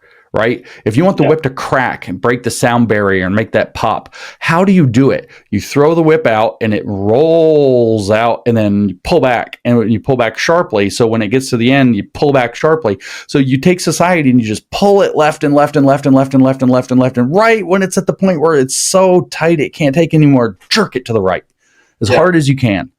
That's the moment that we're in. And if you don't think that's orchestrated, you don't know what's going on. I hate to sound like a conspiracy theorist, but the same bad guys who want to break everything have absolutely no ideological commitment to one side or the other if they can just snap America back and forth like a dog shaking something till its guts rip out.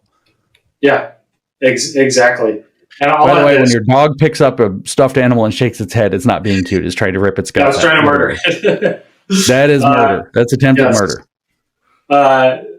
And for like Christians out there too, I think it's important, and I kind of went on a little Twitter tangent yesterday about this, about the nature of how society is actually going to change. And because I know people, and I've had friends that have got sucked into this woke right Christian nationalism stuff, and I think it's a misunderstanding, a fundamental misunderstanding of how we actually make society better. It's not by institutional upheaval. It's not by complete and total reorganization of everything in society. It's not by forcing people to do what we want, or forcing religious orthodoxy, or making everything more quote-unquote Christian.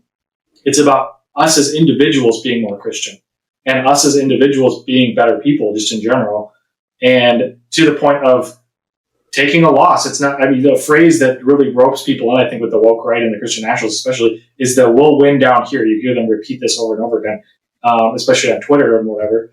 And that's attractive to especially younger men who are being boxed out of much of society with our crazy woke left, and this is the part of the sliver of truth, where they target the young men who are legitimately facing issues in society and are being boxed out of academia and other places, and they're looking for somewhere to go. And kind of like what you said earlier, they're offering them the ring of power. It's like, here, put this on. This will give you all of what you want. This will solve your problems. This will defeat all your enemies. This will put you back on top of the social and cultural hierarchy. But that's not actually how society's improved. In fact, it's not at all. It's self-sacrifice is the way it's improved. No, that's right. Jordan Peterson makes that point really well. Yeah. Which is why Jordan Peterson gets eaten apart. But he says the single rule that defines a flourishing society is voluntary self-sacrifice. And that doesn't mean losing, though, right? This cult of winning that they have, we're going to win. It's all about winning. First of all, it misunderstands politics completely. It fails to understand the idea of Pyrrhic victory, which is another thing. Pyrrhic victory is when you win the battle, but you hurt yourself so bad that you're going to be destroyed in the next instant. So the saying, leave everything on the field. Well, you did. And so very little comes along next and destroys you. So maybe you win, but you become such a monster that you lose all your moral authority in the process, as an example of a Pyrrhic victory kind of in this space. But they misunderstand politics. Politics, as it turns out, is not Republicans versus Democrats, like two teams on a football field. in this kind of zero-sum contest to score points. There are lots of factions, lots of things operating, and there are lots of ways that you score points rather than just field goals and touchdowns and a safety here and there. It's actually a very kind of complicated environment. When you start thinking that it's us versus them in a friend versus enemy, mano a mano conflict, you misunderstand what winning is and what it looks like. You're totally willing to start trying to win by throwing out the thing you're trying to preserve. That would be maybe the Constitution or the existing system. In the metaphor of the sport, actually, what it means is you destroy the fact, say you're playing football, well, you decide that in order to win, you have to cheat because the other side's cheating. Now, neither team is playing football any longer. So maybe you won, but what you didn't win a football game because you're not playing football, because football is defined by its set of ground rules. And so, yeah, you're exactly right about all of that. But they misunderstand these things. This cult of winning is extremely dangerous. They don't know what they're trying to win sometimes. You can tell because, like you said, they've picked up the ring and they're just angry. Win. I think. And it is. It's very cathartic, but it's very dangerous. There's a different way. The way that you talk about voluntary self-sacrifice. Well, and this is, Jordan Peterson's idea too. Where does that come from? How does that work? Well, what you need for voluntary self-sacrifice, if I might do a Jordan Peterson and like pull this out of the air real quick, what you need for a society voluntary self-sacrifice is you need a lot of trust. You need to be able to trust one another that your sacrifices will be recognized and rewarded. And so, I mean, what you actually need is the largest amount of non-enforced natural hierarchy built off of a set of ground rules of the society. And that largest amount of non-enforced natural hierarchy emerges through the what are our institutions ultimately, right? Their institutions are what they are, but what they are is they're like accreted or aggregated bundles of trust. They really are, right? What do I mean? Oh, well, you should do blah, blah, blah for your health. You should probably eat 11 pounds of broccoli a day in order for your health. Well, why in the world would you recommend 11 pounds of broccoli? Well, the Endocrine Society said it. Oh, I trust them. So the Endocrine Society becomes an institution that's relevant to the thing of whatever in medicine, and therefore you trust it because it isn't anything's more efficient. It's like a bucket of trust. Yeah. And the problem is when those things get corrupted, the institutions themselves, and the credentials and the word that they put out is lower trust. And that's a very inefficient circumstance for society because now you basically have to go test it. Say, oh, well, I don't know if I should eat 11 pounds of broccoli a day. I'll go eat it and see what happens.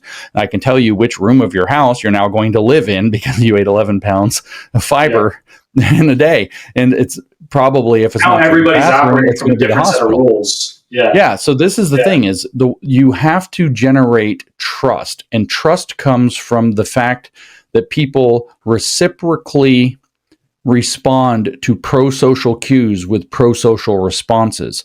In other words, the second you introduce that Machiavellianism and that cynical critical theory into the game, why did we call it cynical theories with the word critical crossed out on the title, on the cover? Because that's what it is you're taking away the ability to have good faith and replacing it with cynicism. So when you engage in Machiavellianism, lying for power games, backstabbing people, and all of this kind of vague critical theory based, cynicism, what you do is you erode people's trust. So if you want a flourishing society, you need institutions that develop mostly organically and naturally. Of course, they're established by people, but that's to accrue that trust and value.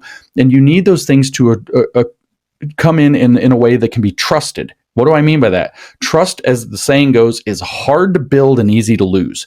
You have to spend decades sometimes building trust in a market or with a person or with a family before you're going to do something. If you get married, by the way, and you want to take major risks, say with your finances, like I'm just going to go buy a car because like I've decided I'm 51 years old and need a Porsche today, right? You can have a spouse who just trusts you to make financial decisions like that, but you're not going to have that in year number 2. Let me tell you what, you're going to take decades to build up that the trust that it takes that you make wise enough financial decisions so that even a big one's not a big deal if you decide to do it, right? That's a huge amount of built up trust. But you do one stupid thing and 20 years of trust can evaporate in a day, right? You have a business, you've served your customers for years and years and years, you've done all this, and you basically completely rip one off in a big way one time, and you're basically done. Once that word gets out, you're toast. So Yep. trust is easy to build, hard to build, but easy to lose. It's accrued over time by acting how? Faithfully. In what? Voluntary self-sacrifice. This is extremely important because what we want is a flourishing society, is a high trust society where a lot of trust is earned and recognized. So what the woke do is they decide, whether through Gramscian methods on the left or Gramscian methods on the right or by force, that they're just going to take over the institutions. But they have absolutely no reason to be trusted. What happens is when they do it by stealth, let's say it's the American Medical Association and the woke left has taken that over, you don't know that you're dealing with a zombie AMA until it's much later. But if you did know, you would lose all your trust in the AMA. And then what happens is you find out you have no trust in the AMA and you're like, oh no, I don't know what to do because I've lost all my trust in this institution. But what the woke actually do is institute an illegitimate hierarchical structure in their institutions that it plays arbitrary favoritism according to who's playing ball with us and who's against us.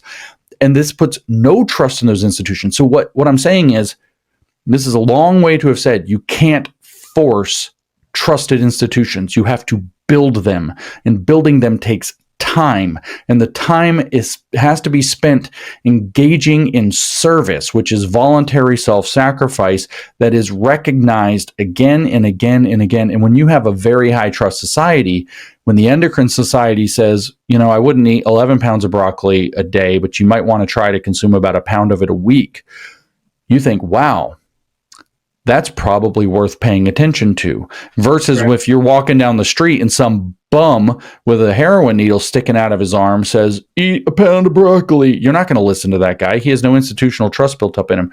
So this is the thing that the woke left has hollowed out for us. And the woke right believe that they can just march in with their, virtue, I guess, and pretend they've reestablished by using brands like Christianity in an unrealistic way, which is what you were talking about. We're not actually becoming Christian. We're all pretending. We're going to set up a Christian institution run by scoundrels.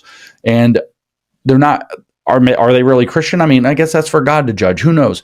But they're scoundrels. And that doesn't sound like what judge them by their fruits will give you. People who are following Jesus. And the point is, and the point the woke can't understand, whether it's woke on the left or the reaction woke coming back on the right, is you actually cannot fake that for very long. You can fake it for a minute. They got away with the AMA for a few years, and I don't know how many, but not that many. Not that many. You can fake it for a few years and then people catch on, and then you got to start back at zero to earn your trust. You can't just have some guy who's like, I believe similar stuff to you and I've taken it over and it's mine now, so you can trust us. No, you can't actually. That trust has to be earned. And the way that it's earned is by doing the thing and doing it authentically and legitimately. So if you want a Christian renewal of the country, like the Christian nationalists claim they want, you can't do that by having the state and various institutions force people to pretend to be Christian. You have to actually get people to be Christian and to live their Christianity. Well, James, that takes too long, and that's too much work. It does take too long. Who was it that said? I think it was Wesley Todd on one of Webbin's podcasts. He literally said that, basically that this is going to take, the Great Commission takes too long. So let's create a task force and go around to each church and close down the churches that we don't like and, establish churches that we do like, and then force people to go to those churches. And it's like, which chapter in Revelation has the beast saying that the Great Commission takes too long? So let's just force it. It's like, it's kind of like what I was saying on Twitter yesterday, which their idea, and this is a very woke idea, of they think the only way to change society is to change the environment in which people operate rather than actually change the individuals themselves, which will because they are constructivists. Exactly. And that's what constructivists believe, that you construct the social system that then socially conditions it's the people opposite of the within Christian it. worldview. Yeah, it's the opposite of the Jewish worldview, the Christian worldview, and everything that the self-governance, common sense worldview of American liberalism. Right, exactly. And I mean, you'd think all these supposed pastors and Christian leaders and everything would know this, and I'm sure they do, but they're subversive and they have their own agendas. And some are subversive and some are made subversive because they're victims of desperation. Desperation makes people crazy. When you don't know what to do and you think everything's on the brink, and believably it might be, you are very liable to act crazy and do something desperate. I mean, that's like my college roommates and I used to say it all the time as a justification for anything stupid we were going to do. Desperate times call for desperate measures. So then, we're going to like jump a skateboard off of like the side of a building or something to see, desperate times call for desperate measures. It's the kids all yell YOLO. You only live once. I guess same that's idea now, but same idea. We would just say from whatever movie that is desperate times call for desperate measures every time we were going to do something stupid. Right. Oh, I got to pull an all-nighter tonight because I didn't study ever for my chemistry test, and now it's tomorrow. Desperate times call for desperate measures. I think a lot of these guys feel that way because a lot of them were part of these trusted institutions like the SBC or Acts 29 or Gospel Coalition, speaking of the Christian nationalist sect of this. And those got stripped away from them, as we saw in many regards. Yeah, of course. From the woke leftism that was let in the front door. And a lot of these guys came in.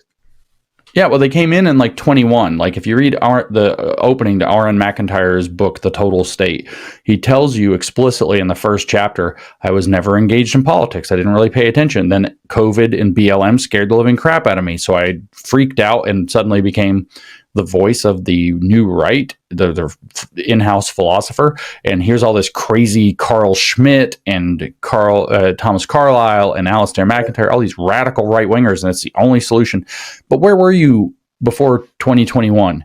You were not present is where you were. And this is the case with a lot of these guys. Same in the Christian nationalist situation. So a lot of people know me in the Christian world, or got their first introduction to me in 2019 when I sat down with Michael O'Fallon and Peter Boghossian on a rooftop in Manhattan. There's the roof of Hotel 57, or the Renaissance Hotel 57 on 57th and Lexington. If anybody wants to go see the legendary spot, it's 14th floor in that hotel. But to get there, you have to have a room key, so you have to stay a night in that hotel. So we were on that rooftop, and we shot a series of discussions about CRT and about woke. And one of the conversations is the one we put out first that we had was Mike O'Fallon obviously had worked with the SBC and a lot of other religious things a lot. Peter and I had been involved in the new atheism movement. We had worked with Christians by this point, zero. So we knew nothing about it. We've been making the joke ever since that like Christianity was basically Narnia. You have to find the magic wardrobe and go through, and then there's this whole world of politics and stuff that you don't know about. Totally. So I didn't know what the Southern Baptist Convention was beyond like a vague word. I didn't know any of the names involved. I didn't know any of the happenings or doings. I didn't know that I guess the MLK 50 thing that was so controversial with CRT had just happened, or there was another thing that was very CRT right around the same time. But in April of 2019, the Resolution 9 thing, that was in April, but there were two conferences. One was the MLK 50, and I forgot what the other one was. It was like, I don't know. I had some chintzy name like crucifying racism or something stupid. But anyway, something to this effect. But it wasn't that. I'm just kidding. But in April of 2019, they passed at the SBC annual meeting, they passed Resolution 9 under very suspicious circumstances, which said we're going to make critical race theory and intersectionality an analytical tool for the Southern Baptist Convention, subordinate to Scripture, blah, blah, blah, right? And it got passed under circumstances that were weird. I didn't know anything of this. I didn't know that there were resolutions. I didn't know there was an annual meeting. I didn't know any of this. So Pete and I sit down with Mike, and Mike says, we turn on the cameras, action, and Mike's like, I'm going to read you something, and I want your honest opinion. And we've never heard a word of it. And he reads the text of the opening to Resolution 9. And he stops. And I'm like, that's a Trojan horse. And Peter and I, for an hour and a half or so, talked with Mike about exactly how things unfolded in the new atheism movement when it got ripped to the woke by the social justice warriors and the atheism plus sub movement. And we were like, so this kind of thing will probably happen. And then you'll probably have somebody say this kind of thing. I think the specific thing I was like, at some point soon, you're going to have somebody say, if the Southern Baptist Convention doesn't have enough room for this kind of person, then it doesn't have room for any of us. And I guess Beth Moore had just said that, like controversially, a few weeks earlier, but I had no idea because I don't know who that is. And so, I mean, I got in big trouble and made fun of a year later because I thought Beth Moore and Russell Moore were married and said so. Which I thought that too originally. So yeah, well, you don't know anything and don't have any grounds to comment if you make that mistake, even though their names are literally the same last name. And it's a common. I know there's a lot of Moores out there, but it's also, you know, whatever. Yep. So anyway, I didn't know who these people were, and we went through this whole thing, and it's just people's minds were blown because we're describing CRT, we're describing social justice and its operation, what it did to the atheism movement, and it turns out we were just predicting, like line by line by line, without knowing it, the past like 6 months and the next 6 months of SBC politics. And so my big point is that, you know, a lot of people like these guys, McIntyre, Webben, or whatever, were out to lunch. They were not fighting the fight in the SBC. I'm not even a Christian, and I was fighting the fight in the SBC by mid-2019. And I'm like, holy crap, this is actually the thing that turned me away from being like, well, I don't know where I am religiously, but I don't want to work with Christians, to I have to work with Christians. This is what changed my mind on working closely with Christians, was because I was like, oh my God, if the Christians go woke, we're done. We need that last bulwark of however many million Americans it is as a protection from our country falling off the edge. I compared it to an anchor at the end of the chain. So all of American society is falling off, and Christianity, conservative Christianity, is the anchor. And please, God, let it catch on something before it goes over the edge. It has those claws and it can catch on something. And I was like, we have to nourish and defend and inform that. So I called Mike, you know, this would have been August or September, August probably 2019, not very long after. And I was like, I will give anything that I can to help Christians understand this problem, because if the Christian conservative world goes woke, it's over for the whole country. And he's like, you're right. And so that's when I started being willing to go to conferences and meet with Christians and have private and public both meetings and do all that. I was totally like, it's not appropriate. It'll mess up the legacy of the grievance studies affair because people just throw us off on the right wing. I'm not going to get involved. It's not my world. To no, I've got to help these people. And so that was there, but these guys were not there. Okay. Then they suddenly appear in 21, and now they're the only people, the people who were there before are calling it out. And there's a big point to this I'm going to get to, are now supposed to be thrown out. People like O'Fallon and I are voices that are off the table because we're crazy.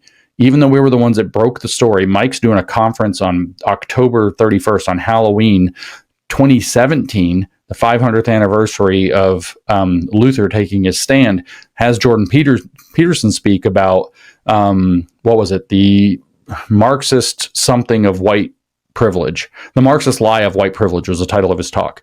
And then we blow this up in 19. We're working on this ahead of time. All these Johnny comes lately or come latelys show up in 2021 and 2022.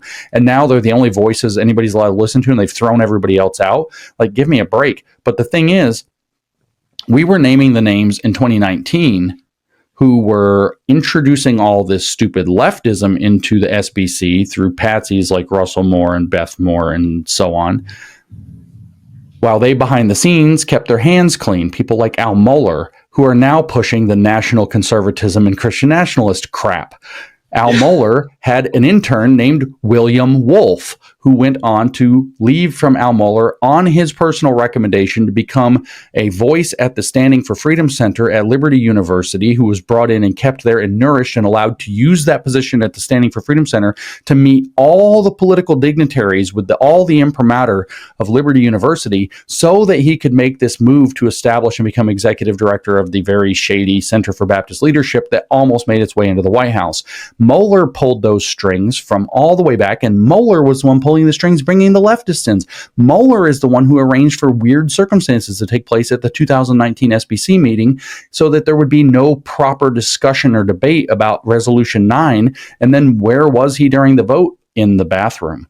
Super weird stuff. So we were calling this stuff out, and these guys appear all of a sudden out of nowhere, working in some cases like Wolf, literally for Al Mohler, and Al Mohler's got his hands clean. You're not allowed to talk about everything I just said, by the way, is going to get you burned up. Ain't nobody want to hear that. But they're not calling out the real problems, who first did it on the left to try to damage the SBC, and when that didn't work, they're now doing it on the right to damage the SBC. So like, I don't even care what these frauds have to say. Like, I've been watching them for years, watching their lies, watching their manipulations, watching their political maneuvers, and watching them ride.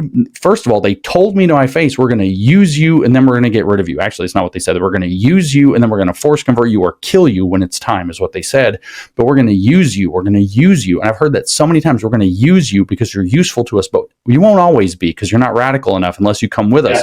And they said this, and this is what they did. And this is what they've done to all of both classical liberal America and to traditional conservative America and conservative Christian America. They used us. They knew they were radicals. They knew they were going to do their woke right moment eventually when the time was right and the power looked opportune and their infrastructure had been built out, and they built out things like the American Reformer and New Founding and the Center for Baptist Leadership, and had established enough of a presence in Claremont and in Hillsdale and all of these. When they captured the Blaze, they knew that when they got enough there, they were going to make a move. And like you said earlier, for years and years and years, not only did they not call out the actual people doing it, but were working for them. Not only did they not do that, but also and it's just so infuriating. They knew they were going to go radical, and they said for years, we're with you, pro-Constitution, pro-America, make America great again, damn well knowing they were going to do a complete radical revolt the moment they had the opportunity. It was almost lied to us, and they used us. Yeah. I think it's infuriating. Maybe you notice this too. I think as soon as the election kind of wrapped up and it was in the bag, I feel like the radical tendencies and rhetoric and push amplified times 10. Maybe absolutely. You notice that? Yeah. They ramped up at the end of August last summer. And by the time the election was over, it was like, somebody poured liquid Schwartz into their gas tank, if you catch that reference from Spaceballs. But yeah, about August, they started ramping up, and I realized they were going to make a bid for power either way the election went. If the election went to Kamala, they were going to try to spark a civil war. And if the election went to Trump, they were going to try to do everything they could to completely colonize and make use of his administration. In the same way that they've used me, they see Trump as an imperfect vessel for their radical politics. They'll use him for as much as they can get, but he's not what they actually want. They still want their Red Caesar. They're not going to get that out of Trump because he believes in the Constitution and America too much.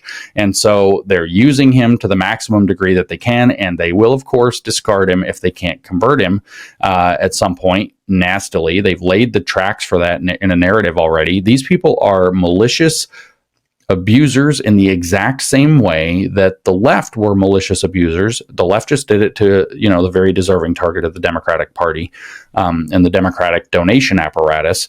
But these guys, I'm telling you, they've had this plan for years in the waiting, like at least since 22, certainly since 22, but probably 21 or earlier. Yeah.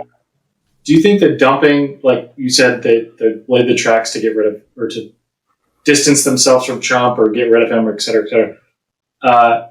Do you think that will have to do with his stance on Israel primarily? Do you think that'll be the angle that they'll take to distance themselves from him or scapegoat him? It's possible. Immigration's another one. I think what they're actually going to do is cobble together a large argument of ways that they believe that Trump hasn't delivered.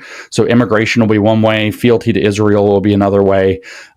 Possibly if the economy gets bad enough over the tariffs and other economic maneuvers he's made, will be another way. But the kind of parent narrative I'm seeing now is that Trump hasn't delivered, Trump hasn't delivered, Trump hasn't delivered. Russell Brand was pushing that pretty hard a couple of weeks ago, for example. What the hell is he talking about that for, right? How is he such a right-wing American conservative Christian darling all of a sudden? Oh, yeah, because he pretended to be a Christian. And Carlson decided to make that the biggest news story in the universe. And then, he sold some ambulance and baptized people. 3 weeks a Christian, he's baptizing people in a river.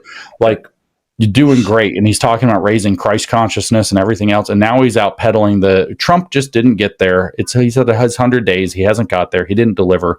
So it'll be Israel, it'll be the economy, and it'll be get the trust of Christians and then push this stuff. It's big with immigration, because what they're going to demand that he do is throw the Constitution in the fire in order to defy the judiciary. And they're just going to keep pushing this. And Trump probably won't do it. He's going to try to stay within the law. And they're eventually going to say he's not willing to be radical enough for us. So I've kind of one final question here. And this is kind of not a serious question, but so I have a lot of, well, not a lot, but I have some friends and, other people that I know that are still kind of, they love listening to Tucker Carlson and they love listening to Candace Owens still. And this was me not too long ago, honestly, where, until I really kind of figured out a little bit more of what at least what was going on here. What would you say to anybody who's still kind of on the fence about some of these influencers, and how would you, or what would you warn them about specifically as far as, intaking a lot of their content? If they're still kind of into them, it's not going to work to warn them. What I would tell them instead to do, there's a couple of things you can do. And ones I don't know about warning, but you should be concerned about any influencer, by the way. Like, if you think the fake news is limited to a corporation, like, you've kind of missed the purpose here. Like, anybody who's got a camera can be bought. Or even just influenced by likes and things, but that's beside the point. I would encourage you to do kind of a look back through, when Tucker Carlson used to have Tucker Carlson Today, now he's got his other show. Go back and look through the kind of cast of characters he's had on his show and watch some of the more controversial ones to see what kinds of interviews he gave. Shockingly softball, light-handed interviews, not pushing anybody very much on crucial issues that he comes close to, whether it's Charles Haywood, whether that's Andrew Risker more recently, or anything in between. Jeffrey Sachs is other weird CCP kind of ESG globalist character that he just loves. Look back at the 2019 circumstances when he said that he would support Elizabeth Warren over Donald Trump because of her economic policies if she wasn't so leftist on identity politics. That was a weird fight. Ben Shapiro was the one who came out and rebuked him for that. Her Accountable Capitalism Act was something Tucker very much liked. He did a whole 15-minute monologue about it. He didn't say in the monologue he was going to vote for it. That was in an interview after the monologue, but the monologue was January 2019, and it shocked people all to pieces. And it turns out Ben Shapiro argued with him, and then J.D. Vance came to his defense and argued that that's what Hillbilly Elegy was always about. So that's weird. And then Tucker put Marco Rubio on the show a dozen times that year to talk about what amounts to Catholic integralism and distributism as a replacement to the model. So just go look at the guy's history. Try to take the rose-colored glasses off, or the appreciation or the gratitude for whatever you think he's brought to you. Just see what he's done. That's one piece. But the real advice I would give you is to start negotiating for yourself now, before you get to the point. Sit down with yourself, if you're a big fan of one of these influencers or any influencer, and say, if they cross this line, I'm going to be suspicious. Not necessarily I'm going to dump them or just avoid them or whatever. I'm just going to take that. I'm going to make a mental note that, okay, maybe there's something there. Maybe there's some there, and there being a problem. So if they cross X, Y, Z, whatever those personal lines are for you, if they start advocating for fascism, if they start, whatever, it doesn't have to be that extreme even. And then just wait. What I'm saying is, maybe they'll be fine. Maybe they're never going to cross your lines. And then just keep supporting your influencer, for good or for ill. But you want to negotiate those red lines before you cross them. Because otherwise what will happen is, there will be some lines for some people, like I have a line for me, for Tucker Carlson, that he crossed years ago. Somebody's going to have a line. There are red lines out there, and he'll cross them, and you'll never have considered it for yourself. And what you'll do if you're a fan is defend him in having crossed the line. But if you had defined the line ahead of time, you at least have to think once he crosses it later.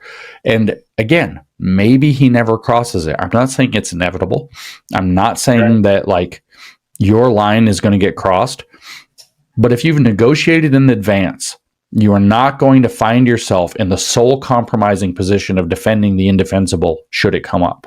You will have said, this is a point where I think it's already indefensible and I won't let it happen. I called that back with the woke left, I called it the woke breaking point. I asked people in 2019 or 2020, I guess, to define in advance their woke breaking point. Yeah. What would it take for the left to come out and do where you say that's too far? Same thing. What would it take for Candace? What would she have to say where you say, you know what, all of her old work, this is too far. I have to take a mental note of what's going on. Same for Tucker, same for whoever else it is you like. Same for us, I guess. Me too. Like, if I lose my mind, I want you to not support that. A lot of people out there think I did lose my mind and have stopped supporting me. And, you know, that's called freedom. And I think they're mistaken, and I hope they'll revisit it. They fell for a lot of very fine people hoaxes. That's my final question. Have you lost your mind? Are the rumors true? No. I'm actually, you know, again, at the beginning, I read to you from February of 2020. Yeah. So I worked it out in my head since 63 months ago. I wrote the same exact thing in writing with a date stamp. Painfully consistent, I would argue. Painfully consistent. I will say that I, as I phrased it on X a couple of times, I have some spiritual challenges currently that I didn't have before, but these aren't mental illness. These are dealing with the feelings of betrayal, a lot of anger, the anger in particular that here we get to this point and now we have to do this. Or I just dedicated 5 years of work to helping people as much as I could, 10 really, but 5 dedicated, including specifically to Christians and deliberately to Christians, and somehow managed to build up with a very significant number of people, 0 goodwill. I didn't build up some goodwill. I didn't build up a lot of goodwill. I built up 0 goodwill with a ton of people for 5 years of service. I had so many phone calls. You know, I get called a grifter. I had so many phone calls from big influencers that telling me, James, get the money while you can. Charge this much, charge these crazy speaking fees, demand it, they'll pay for it. All these organizations. And I'm like, we got a war to win. I'm not demanding huge speaking fees. I'd rather those resources go to other more effective things. For example, I mean, I know Turning Point could have afforded to pay me a lot more than they did. Not saying that they paid me in an unfair way at any point. I never felt that way, but they could have paid me a hell of a lot more given the size of their war chest. But if, say, they saved $20,000 on me because I didn't ask for a ridiculous speaking fee, that's $20,000 that Turning Point could have turned around to produce materials that they can distribute on campuses to college students or high school students. And I'd rather see that happen. And I had that logic. And people are like, no, James, get the money while you can. Get the biggest amount of money. It won't be there forever. Get the money, get the money, get the money. And I was like, no, my faith actually is that if I do the right thing through this, that I will find, like, there will be ways I get taken care of on the other side, or I'll just move on. And, you know, so it is. And people argued with me about this. And then the fact is, when I finally get to the point, 0 goodwill with, not with everybody. I have a ton of people who still support me and are friends and fans and everything else. But with so many people I thought were my colleagues, my peers, my friends, literally friends in some cases, close friends in some cases, 0 goodwill. They said that I went nuts, that they had nothing to do with me. They're calling in and giving me temperature checks to make sure I'm okay and like trying to badger me about what I'm saying. It's like, holy crap. So I get pissed off about that. And then I know in the future, this is the biggest one. Yeah, I'm going to be vindicated on most of this. Probably not all of it, but a lot of it, almost all of it. And eventually things will move on. And some of these organizations that have pretended I don't exist for the last year, or some of whom have even badmouthed me, some will apologize. Most won't. Some, though. Who's James Lindsay? Yeah, right. Who is James Lindsay? Yeah. I'm Batman. So some of them, though, are just going to like, kind of like in a, not shady, but what's the word I'm looking for? Slimy way. They're just going to start all their way back. Hey, James, come back. Yeah. We want you here again. Or it'd be great to come to the thing. That not even with an again. No acknowledgement that you just treated me like a leper for a year, for telling the truth after I spent so much time with you guys, listening to you, standing on stages with these people in front of thousands of people saying, we're the people who tell the truth. The truth is on our side. These people aren't, half of them didn't give a flying F about the truth at all. That's some betrayal on like a ideological or whatever level, not like they cheated me, but it's like, I thought you were somebody you're not. And I feel like a fool because I thought you were somebody you're not.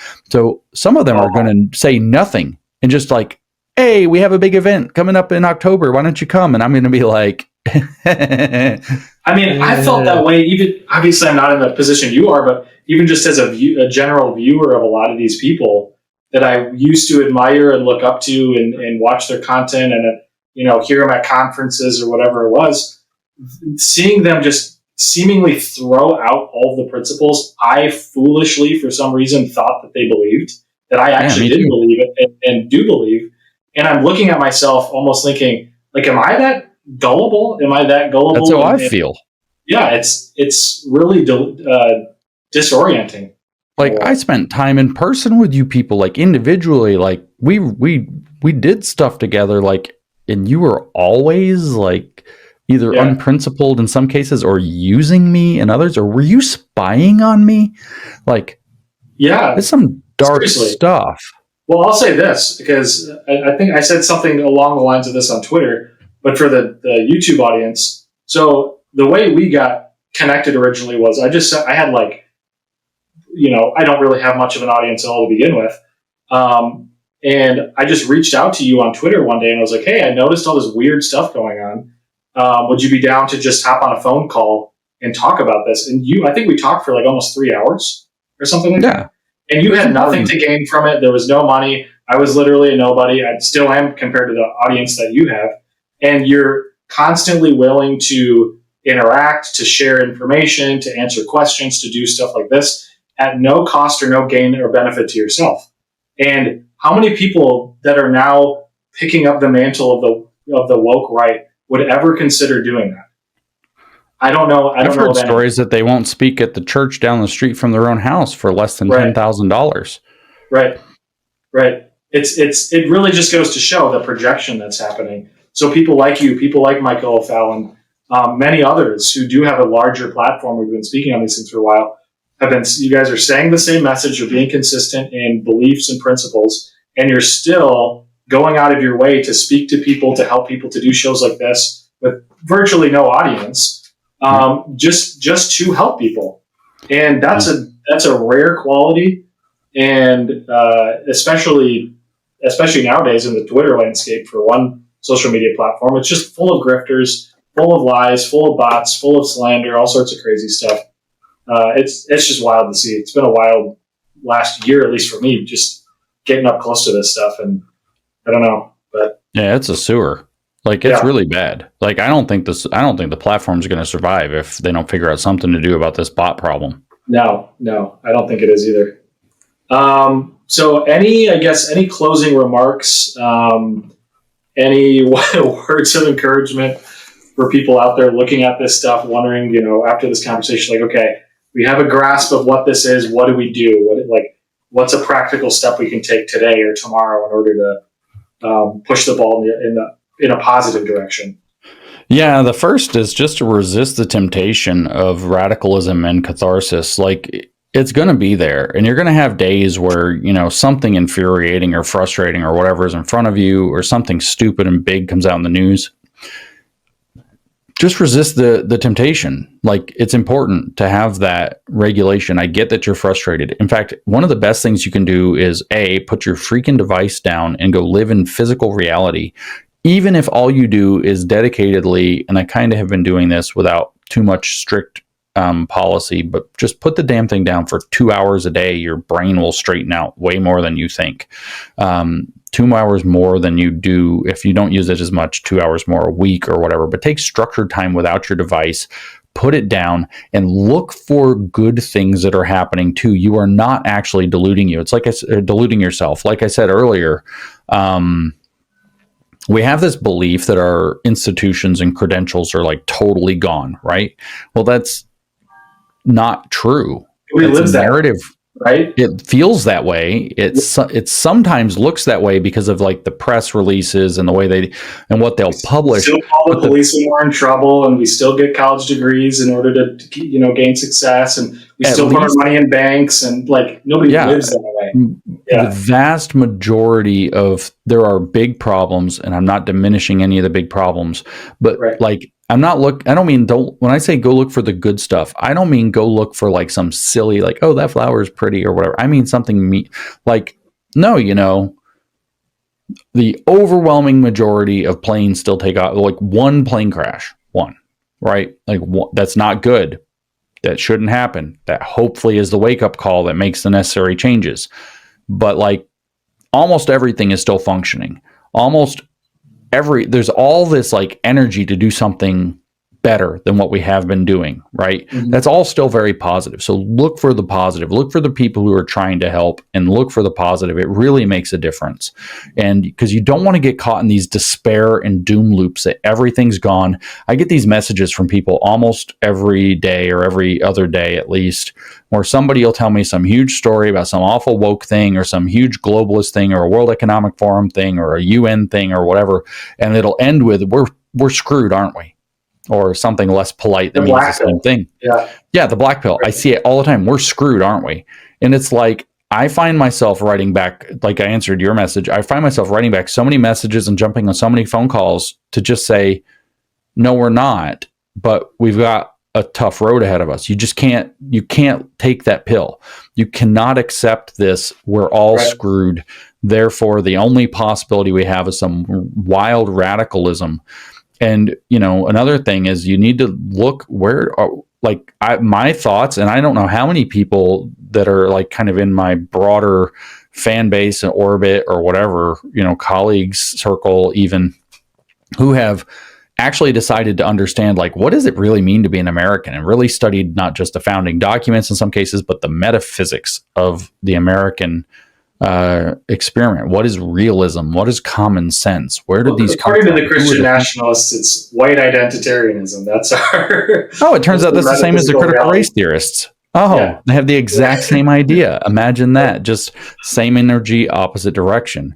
Yeah. And so, but, going and actually finding out what your principles are and understanding what they are and why they mean, like, I'm writing all these threads. I'm doing it kind of just for fun, but maybe I'll do something with it. I don't know. Right now, I'm calling them woke right lie of the day. And these things are long. I've been making all of these posts now, not just woke right lie of the day, but I've been making posts about cults and about woke and about, cognitive dissonance and all these different things that are like anywhere between a Twitter post. It's anywhere between 1,200 and like 3,500 words. And I do one most days, probably, more than half of the days in the past couple of months. And it's like, why? And it's because I'm investigating the roots of, who are we? What are we? The only way that you can answer a question like, well, wouldn't you just say that means the founding fathers were woke, right? Is if you actually know what the founding fathers represented. Or wouldn't you, is the Great Commission too slow? Well, you need to find out some stuff about what that represents and why it's there. So get not just on the surface of your stuff, get under the surface of your stuff and really start to figure it out. And what happens is you start noticing this woke right stuff's just full of errors and lies. All you have to do, and incorrect suppositions. They're supposing, for example, that just a stupid example, they mix the enlightenments of like the French Revolution and the German idealistic enlightenment, and they mix that with the common sense realist approach of the United States. They're not the same thing. They just say, oh, the Enlightenment thinking has ruined everything. But they're not the same thing. They've not just superficially different. They are completely different at there's no nuance in a lot of these cynical ideas. But if you don't learn some of this, you can't see it, right? Right. You're caught up in that ephemera, and one wave looks like another. But when you get underneath, you're like, one of these is a body of water. It's like Lake Tahoe, and a very clean, pure, deep lake. And one of these is literally a sewer. Yeah, sure, that's sparkly water on top. Like, it's the same, right? No, it's not the same. And you can't see it though unless you study a little bit of it. And then, try to just do stuff in person in real life as much as you can, and less online. There are strong data that have come out showing that the woke right radicalization and even the woke left radicalization, which, obviously probably happened primarily in universities eventually, but a lot of the woke right radicalization is happening. It correlates very strongly with how much excess time you spend online compared to your peers. So like people who spend 4+ hours more per week online than their peers are much more likely to be woke right than not if they're conservative and under 35. And that's really shocking data. And it tells you a solution. You will be less radicalized if you stop screwing around on the internet so much, because almost everything on the internet is designed to either market to you or poison your mind. It's either propaganda. Like you go on your Instagram and it's like all these like weird videos from all over the place. Some of them are like all these like hot chicks doing like they're AI chicks now. And it's like, or just like overt racist stuff now, brain? Or like just, this isn't healthy. Yep. And Instagram just got busted, or Meta did, one or the other, because they were like somehow using like the algorithm with like the pretty girls, and then all of a sudden it'd be like kids. It was like they got busted doing some kind of a funneling to groomers or whatever with children, and like pedophilia stuff. It's like, dude, more time digging a hole and planting a tree or something, physical, playing basketball. It doesn't have to be something like, my wife's a gardener. That's why I'm thinking of that. I'm not a hippie. That centers you in reality, because I think a lot less time scrolling the internet and freaking out and perving out or whatever it is you do on the internet. Doing something productive. I mean, that's the major reason I started doing this kind of stuff, or even writing the articles I've been doing for Christian Post and elsewhere, and working for Not the Bee, and doing it's all online, so it gets a little bit hypocritical. No, but that's different because you're engaging ideas at length, right? You're not just scrolling and filling your head with propaganda and other forms of poison. Yep, and the idea is, okay, I could either sit here and complain about this stuff completely taking over, specifically the thing that really has been irking me is how this is taking over Christian institutions, because I'm a Christian, and ruining churches and seeing Christian friends get sucked into this stuff. It's like I could either sit and complain about it, and put my head in the sand, or I could try to do something about it and do something productive. And I'm not going to be like this purist that like the internet's just bad, stay off of it. It's like, no, like scrolling your feeds is junk food, right? And so think about what you're putting in your body. Like, are you going to have a better day if you eat some steak and broccoli, or are you going to have a better day if you like pound a gigantic bag of Doritos with like canned chili in it, right? Like, which one are you going to do? So like scrolling is like just junk food. Just don't fill your life with it. But sometimes, hey, you eat some chips. Right, exactly. And I think a lot of this radicalization, it really, with obviously pulling people into online algorithms and all this stuff and all this weird stuff being pushed, it gets people attached to literally an alternate reality that distracts them from the actual productive and cool and interesting and good things they could be doing that would give them purpose and meaning in their life, that wouldn't make them feel so helpless in the first place, leading to radicalization. What I've noticed about social media in general over the long years, which means not in an even scarier moment now, is that if you have any negativity in your psychological circumstance or social circumstance, it will amplify it. So you get on wanting like a social quick fix. You want to feel better. You're too tired to go out and put in all the effort. So you just get online and you screw around, and you actually don't get a satisfying social interaction. So you come out feeling worse, not better. You're socially anxious. So you feel like you can interact online, and you get on your DMs and you send in DMs to a bunch of people, but you're actually still nervous to go out to hang out with people. You need to just go out, hang out with people and get over your social anxiety. Your life will get better. And it enhances pathologies. Now I've been having this argument with a few people. Like my poor wife got the whole, like, it wasn't an argument, but I just like laid it out like a podcast to her yesterday. And poor woman, like twice, I think. But I've been thinking about it a lot. Like LLMs have changed the entire game on social media, because now when you say it's fake, it's like it's always been kind of fake. It's really fake now. Really, really, really fake. We're not dealing with just sock puppets. We're dealing with effectively almost zero cost fake accounts. So I said something, and a friend of mine the other day, I said something about how, Twitter was all glitchy, and the joke was, well, maybe they're getting rid of the bots. And then I said, it'll be really lonely if we get rid of all the bots, though, I guess, because there's like probably no real people left, and, dead internet theory, basically. But what she said back it was like profound. She said, I hope they are getting rid of the bots, because I don't know how much of my life I've wasted reading and responding to people that don't even exist. You can't change the mind of a script, as an LLM driven script. It's not, there's no mind to change. So even if you never respond to any of it, just seeing it and reading it, you're wasting time. You might be wasting an hour or more a day if you're kind of, active online, interacting with non-real people. And LLMs have facilitated and made this possible. It wasn't possible 2 years ago. Okay. And then when you look at what AI is capable of now with faking those videos, this is just going to get worse, not better. So it's, again, that grounding yourself in reality, having a sense of meaning and purpose for what you're doing in physical reality and with actual humans is going to matter a lot more the faker this place gets. Like those fake AI videos where they're doing those street interviews, and now those are going to start circulating, and they're going to be saying absurd things to get people triggered. Oh yeah, you could make up stuff that never happened. They're literally arguing about something that's not even real. Never happened, not real. You could have, and it's not just like war propaganda. It could be, like you said, man on the street interviews where they show some. Well, I mean, I'm going to pick on Matt Walsh because this is one of the things that I have as an issue with him. It's like Matt Walsh, is like, he said that he was defending Shiloh Hendricks because, this is what he said to Jordan Peterson. It's not right that somebody's just going to put her on the internet and put her on blast and make her famous. So whatever. Like, Matt has commented on like virtually every 27-year-old girl who's living her life wrong on the internet for the last like 10 years.